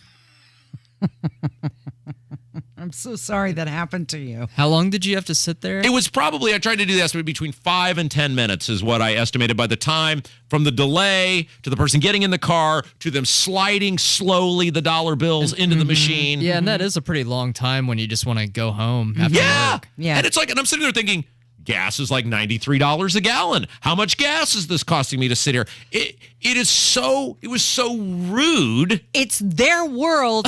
You're just living in it. I just is sitting here going, I shouldn't be surprised by anything anymore. But you were just angry that they were just holding up everybody, waiting for their passenger to because it wasn't meander just me. On into the car. There's other people clearly. Yeah. I mean, that person was sitting there when I got there because I was in a line. So who knows how long that person had been in front of the person in front of them. So did you happen to get a look at the driver? I did not. Because the only it was not thing, you. That's all I knew. The only thing I'm going to throw out there is because if they're new to Indianapolis, they're not familiar with the big city, or maybe they were elderly. No, this was not an elderly person. Okay, I do know that. So maybe they're just not familiar with the big city. That can be intimidating. They don't have a cellular telephone, which 99% of the society does that will guide you. It's called a map. maps on your cellular telephone. I'm just trying to come up with something to help them. No, there is no excuse. This person is a horrific, terrible, awful person, and there appears to be more and more of them flooding our society on a daily basis. You're actually correct on that. New research says that the lack of eye contact, which is created by social media, is the cause of people's rudeness. Like when she got into her car and left the parking garage, wouldn't you have called Sally or Freda or whoever it was that you were to pick up saying, hey, Sally or Freda, when will you estimate your time that you will be there? Okay, you get to the front of the parking garage. I'll pull up once you're there, and then I'll pick you right up. Right. Or, hey, I'm going to have to do a couple of circles because there's a line behind me, so I'll be back in a second. I'm going to go do a lap and come get you. Just an unbelievable level of FU to every single other person that was in that line. Maybe they knew that Rob Kendall was back there waiting to get out. I'm sorry that happened to you. You're listening to Kendall and Casey on 93 WIBC. Old National Bank is asking everyone to get old. But first, people have questions. Will it take me years to get old? No, getting old can literally happen in minutes. Is getting old like a complicated process? Not at all. Just stop into one of our banking centers or visit our website. We even have an app for that. Will I look any different after I get old? You may look happier and more relaxed with a banking partner like us. Definitely want to get old. Introducing Old National Bank, where relationships and results matter. Old National Bank. Get old. Member FDIC, Equal Housing Lender. My name is Kayla Sinders, and I work for Gleaners Food Bank. I am a local service manager for 3 counties in our 21-county service area, and I nominated Katie. And I'm Jiffy Lube owner Steve Sanner. At Jiffy Lube, we are proud to support Hoosier charities that use their vehicles to do more to make Indiana a better place to live. My name is Katie Wilkerson. I pick up at the mobile food pantries. The best part of volunteering to hand someone some food and see the smile on their face, the relief. Without my vehicle, there's no way I'd be able to do this. To go to any of the pantries, it's at least 18 miles. Jiffy Lube of Indiana provides all of our Do More winners with free vehicle maintenance for a year. Because now at Jiffy Lube, our trained technicians do more to keep vehicles like theirs and yours on the road. Brakes, tires, batteries, and more. As well as Indiana's favorite oil change since 1985. Jiffy Lube accepts competitors' coupons, so you don't have to choose between saving a few dollars versus treating your vehicle to Jiffy Lube's award-winning service. Click on JiffyLubeIndiana.com for a Jiffy Lube near you. In St. Pete, Clearwater, Florida, every day is a beach day. And with 35 miles of pristine, sugary white sand, it's easy to see why. So let's grab the beach bag, the beach ball, and the boogie board. Let's pack the suits, the sunscreen, and the sunglasses. Take a dip in the emerald green waters of the Gulf, and then take in a breathtaking sunset at the end of the day. So let's make a beeline to the beach, and let's shine. Plan your next getaway at visitstpeteclearwater.com. My name is Taylor McLean, and my brother saved 5 lives. In 2016, when my brother, Hoosier race car driver Brian Clausen, tragically died in a racing accident, he became a hero because of his decision to be an organ donor. That decision has inspired countless others to do the same. All of it was such a story, and the way it all connected together, every layer of it. NASCAR champ Ryan Newman sat down with Indiana Donor Network and shared what inspired him to join the Driven to Save Lives movement. The reality was he did a great thing, but the chain of events and how it affected other people, I believe, made him a legend, made him somebody special, even more special than just being a race car driver, than just being a friend or a family member. When you're giving like that, you become legendary. Join the movement and sign up as an organ donor at driventosavelives.org. Mortgage rates are down and home equity is up. If you've been thinking about a refinance, start online at thehomeloanexpert.com. NMLS number 1326241. Join the Sertoma Club of Greenwood for WHAMfest, a festival of wine, art, music, and microbrew. This Saturday, August 20th, noon to 9 p.m. at Craig Park in Greenwood. Presented by the Ray Skillman Automotive Group. Tickets at whamfest.com. 93 WIBC Mobile News. On the level, on the go. Many want to see it. I'm Kurt Darling. Here's what's trending at 11:30. A federal judge set to decide today whether to unseal the affidavit used to carry out a search warrant on former President Trump's South Florida home. Since the raid of his estate last week, Trump has called for the document's immediate release. The hearing in Florida set to take place at 1 p.m. Eastern. The Big Ten has a massive new TV rights deal. Fox's Jared Max. Fox, NBC, and CBS. Beginning in 2023, the Big Ten will have 3 marquee college football games that will air back to back to back on 3 different networks. Fox, along with FS1, will have the rights to at least 25 college football games and will continue to use the 12 noon Eastern Time kickoff to air its primary game. The media rights deal announced by the Big Ten is worth $7 billion. It runs through 2030. Jared Max, Fox News. I'm Kurt Darling. On the level, on the go, and on WIBC.com. You're listening to the Kendall and Casey Show on 93 WIBC. Target reported profit plunges of 90% in the second quarter. Retailers like Target have been forced to cut prices on general merchandise like clothing, electronics, home goods. They have a lot more inventory than what they want. And consumers have had to shift more of their spending because of food and gas. This is a really eye-opening thing. So Target's, for the last quarter, their profit was down 90%. Mm-hmm.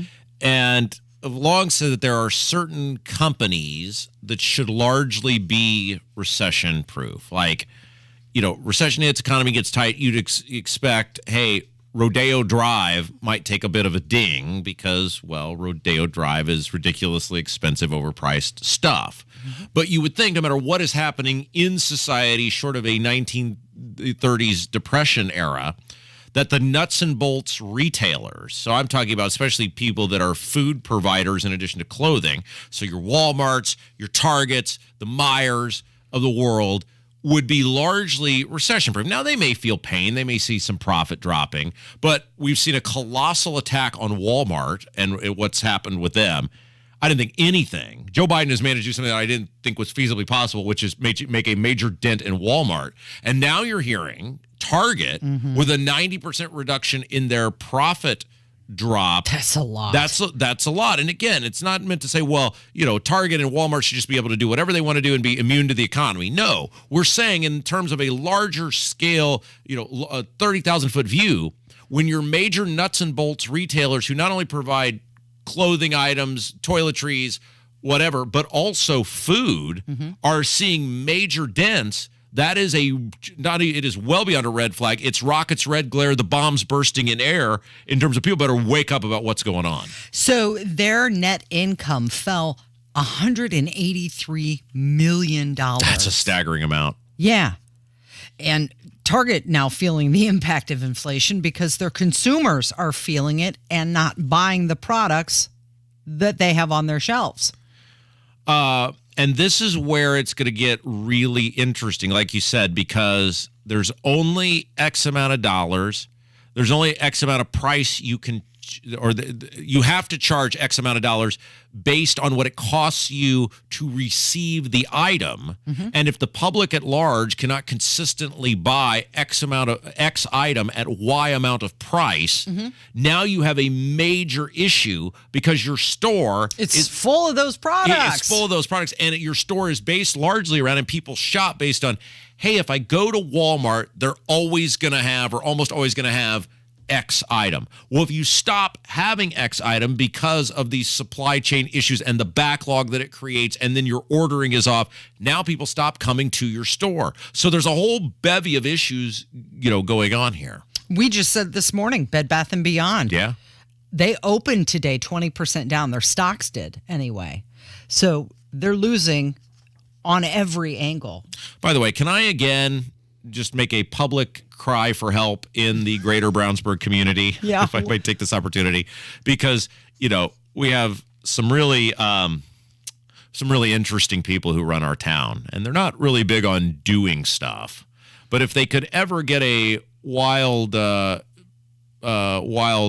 up their backside to actually do something that would benefit the community at large, other than build a warehouse or a whole bunch more homes, The East Side Shopping Center in Brownsburg. Yeah, you've mentioned has it's gone to complete crap. Not looking good. Because what happened was the Kroger, and this was an ingenious move by the Kroger. People may not remember this. Remember when Kroger bought Marsh?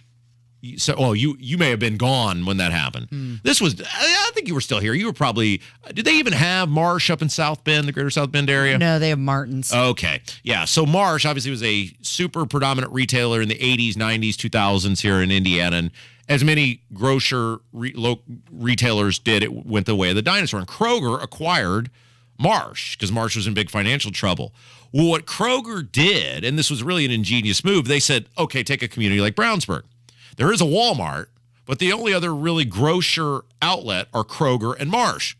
Well, if we just shut the Marsh down and we own the building in question and we don't let anything go into the building, everybody's got to go to Kroger. Then we have a monopoly on groceries in Brownsburg, because if you're on the south end of Brownsburg, the closest grocer is the Avon Kroger, so we've got you both ways. Well, the problem is, and I'm not saying I have all the answers to this, but the fact that it's been 5 or 6 years now and nothing is getting done other than the east side of town, southeast side of town, where some of us may live and want to try to prosper, just going to complete crap, is that Marsh has sat empty now. You have weeds growing in the parking lot. It looks like something out of a Terminator movie, you know, the futuristic world where nothing's there.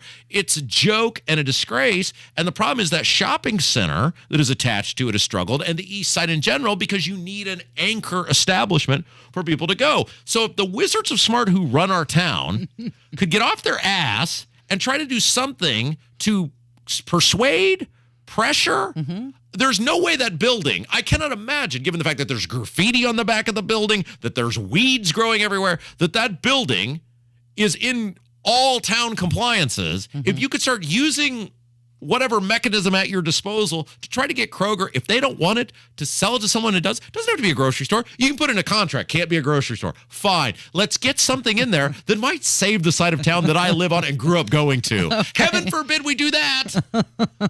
Let's talk about Donald Trump, can we? He signaled that he intends to capitalize on the FBI's raid on his place. This was according to an op-ed that predicted that Republicans might exact vengeance against the Democrats when we get the majority. Oh, sure. And we hear that all the time. It's the Republicans' favorite line. If we get the majority. I said when, but go ahead. If we get the majority. Oh, wait. What's this? Hang on here. We got a breaking news here. James wrote and said that building has been sold. James, who has that building been sold to? Who is it? Who has it been sold to? I need to know who it has been sold to, so we might be able to revitalize I had not heard that building had been sold. I never saw a for sale sign out there. Have we cleaned up the homeless people in front of the building? That's the major. Anyway, I didn't mean to distract you, but that's maybe the Marsh building has been sold in Brownsburg. Sorry, I got totally distracted by that. I did too. I mean, you don't have no idea how bad the east side of Brownsburg is getting. Anyway, this is what Republicans are great at, which is just give us the majority and we will whatever. We've learned our lesson. Revenge, yeah. And they never do it. And so do I have a doubt that Trump, if he were reelected, would investigate the hell out of Biden and the Clintons and whoever? No. But the problem is, one guy can't do it, and we shouldn't have to wait until 2024 to find out what Joe Biden's loser crackhead kid has been up to. He said that before, though. Well, and that's the other Trump problem. did. I mean, do you remember lock her up, right. Lock her up. So is he really mad this time? Before he was mad. Is he really mad now and he's really going to do something about it? Well, and that comes back to Trump had his opportunity, right? And I was talking with somebody the other day about this. I think one of the most disappointing parts of Trump's presidency was all the uber establishment-y people that he put in important roles. I mean, he drug Dan Coates out of the retirement home somewhere and put him in charge of national security. I mean, you don't get any more establishment-y untrustworthy than Dan Coates. I mean, he put Mitch McConnell's wife, she was transportation secretary, I think. I mean, he surrounded himself with all of these swamp people, and I guess he was doing it to try to be nice, but you had the opportunity, and this is the thing, the Republicans almost never follow through. They're phenomenal in opposition, and they stink when they get power. Let's talk about this poll. And, of course, we're starting to not believe these polls. Democrats are leading Republicans by 4 percentage points. This is a generic congressional ballot, and this is a Politico poll. It was released yesterday. Yes. They found 46% of the registered voters would choose the Democratic candidate compared to 42% who would choose the Republican candidate. And this comes back to that we've talked about. Polling right now is nothing but an attempt at voter manipulation. This happens almost every single poll, every single election cycle, where magically the Democrats pull ahead of the Republicans or pull even with the Republicans. Mm-hmm. And so what we are led to believe that in this poll that says, well, a generic Democrat beats a generic Republican by 4 points. Yet every poll on individual issues, the economy, the border, foreign policy, even now COVID, shows people are just fed up with the governance of this country, which is all Democrat governance. So on one hand, we're led to believe that people are fed up with every facet of governance in this country. And yet we're also led to believe, oh no, we want to keep reelecting the people who are creating the governance that we're fed up with. These two things they cannot both be true. Right. So one of them's wrong. Which one is it? Well, we think it's the poll. Exactly. And you watch, because now there'll be mass panic, and it's manipulation right now. And what they're trying to say to everybody is, nobody likes the Republicans. Nobody wants to vote for the Republicans. The Republicans have no chance. You might as well not even show up to vote. Or how stupid would you have to be to vote for Republicans? Your neighbor's clearly not voting for a Republican. We will see with 3 weeks to go. These polls will start to tighten, and magically it'll be a Christmas miracle. Well, and this poll says that 42% of the people approve of Biden's job as president, and it's up 3 percentage points. Now, what are we to attribute that to? That he went on vacation? That he had COVID? That he passed this huge, Inflation Reduction Act? Well, and so this is where the media, we call them the arm of the Democrat Party, the mainstream national media, where they sell you on, oh my gosh, the Inflation Reduction Act passed and the world will be a giant green oyster where there will be no emissions into the environment and you'll live in this utopia where your electric car will fly you from one spot to the next in 7 seconds flat. And so people buy that, and for a brief moment in time, they believe, oh my gosh, they have solved the world's crisis. Well, 3 weeks from now, nothing's going to be different. The same way, remember when they passed the infrastructure? Look at this bipartisan cooperation. Look at all the stuff that'll get built. What's been built? Yeah. What's been done? But the polls are going up, saying we're doing a good job. Hey, this one guy, he keeps getting creepier and creepier as he gets older. I do not. No, I'm not talking about you. I'm talking about somebody else. He's a creepy dude. And we're going to figure out who it is next from 93 WIBC. Coming up on the Hammer and Nigel show. Will Liz Cheney run for president of the United States after that devastating defeat in Wyoming? Also, we'll go off the rails with Rob Kendall. 3 o'clock, 93 WIBC. This is Ryan again, owner of Plumbing Heating Paramedics, your trained comfort specialist. Buying a new air conditioner or furnace is a big decision and can be pricey. That's why we recommend getting 3 quotes. Just make sure we are one of them. Why? Because the PHP guarantee says, if I can't beat a competitor's price by 10%, then I will give you $100. Dad always said, do quality work and serve every customer better than your competition. So let our family serve you. Visit saving10%.com and remember, it's hard to stop a train. Garage door problems? Call today for service today. Garage Doors of Indianapolis has been solving garage door problems for 33 years. Call today for service today. 875-4577. Garage Doors of Indianapolis services all makes of garage doors 24 hours a day, 7 days a week. Call today for service today. Get it fixed right now. Call Garage Doors of Indianapolis at 875-4577 or visit doorstoday.com. In the morning, call 875-4577. Service today. Today. We're celebrating fun at the speed of summer at your Indiana State Fair. Your favorite summertime tradition is celebrating all things Indiana, including our automotive excellence in partnership with Tom Wood Automotive Group. Today is $3 Thursday. Presented by the Indiana Secretary of State, gate admission is only $3, fair food options are only $3, and $3 midway rides all day. The biggest deal of the summer. Join us for 18 magical days and 4 fun-filled weekends of food, rides, animals, and more at your Indiana State Fair. Greetings from R&R Agency. your Indiana health insurance pros. And a thank you to our loyal customers for making our agency a national sales leader for the 7th straight year. We recently saved a family of 4 over $500 monthly when compared to their ACA plan. You know it's still Obamacare, right? We recently saved a 61-year-old retiring couple over $600 when compared to their COBRA plan. Breaking news. We are now able to offer health insurance to employer groups of all sizes with 2 of the largest insurers in the Midwest. We've been in the same location with the same phone number for 27 years. We'll be here when you need us. Quoting my favorite president, what in the heck do you have to lose? Call me at 317-435-1718 or go to rragency.org. That's 317-435-1718 or rragency.org. Don't let the federal government or their big insurance company cronies tell you that you don't have a choice. We can help. As always, God bless America, or at least what's left of her. Are you an experienced financial planner looking to grow your business but struggling to find new clients? This is Casey Weed, CEO of Howard Bailey Financial, and we need your help. Our mission at Howard Bailey is to elevate the meaning and purpose in the lives of others, leveraging our proprietary Retire with Purpose framework that has done so in the lives of thousands across the country. Maybe you're frustrated by your big box employer because they won't provide you all the tools you need to best serve your clients. Maybe you're ready to become a true fiduciary. Maybe you're tired of the cookie cutter approach that puts all your clients in the same box. Or maybe you know your clients need tax planning advice, but your firm won't let you talk taxes. You've noticed how fast we've grown, and now we need your help to satisfy demand. We're seeking experienced financial planners with a passion to help others, so we don't have to turn those that need our help away. Call 866-482-9559 or visit howardbailey.com to apply today. Investment advisory services may be offered through Howard Bailey Securities, LLC, a registered investment advisor. Working with Howard Bailey Securities, LLC cannot guarantee investment success or that specific financial goals will be achieved.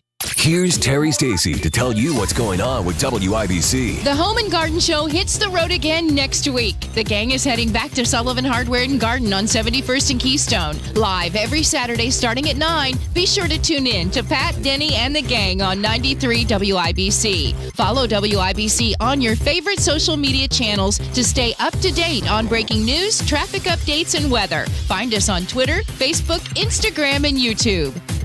Grab more info online at WIBC.com. Right now, it's a seller's market. It's Terry Stacy for Crest Point Real Estate. Get your free home value estimate in 60 seconds at callcrestpoint.com. I asked Bobby Dylan.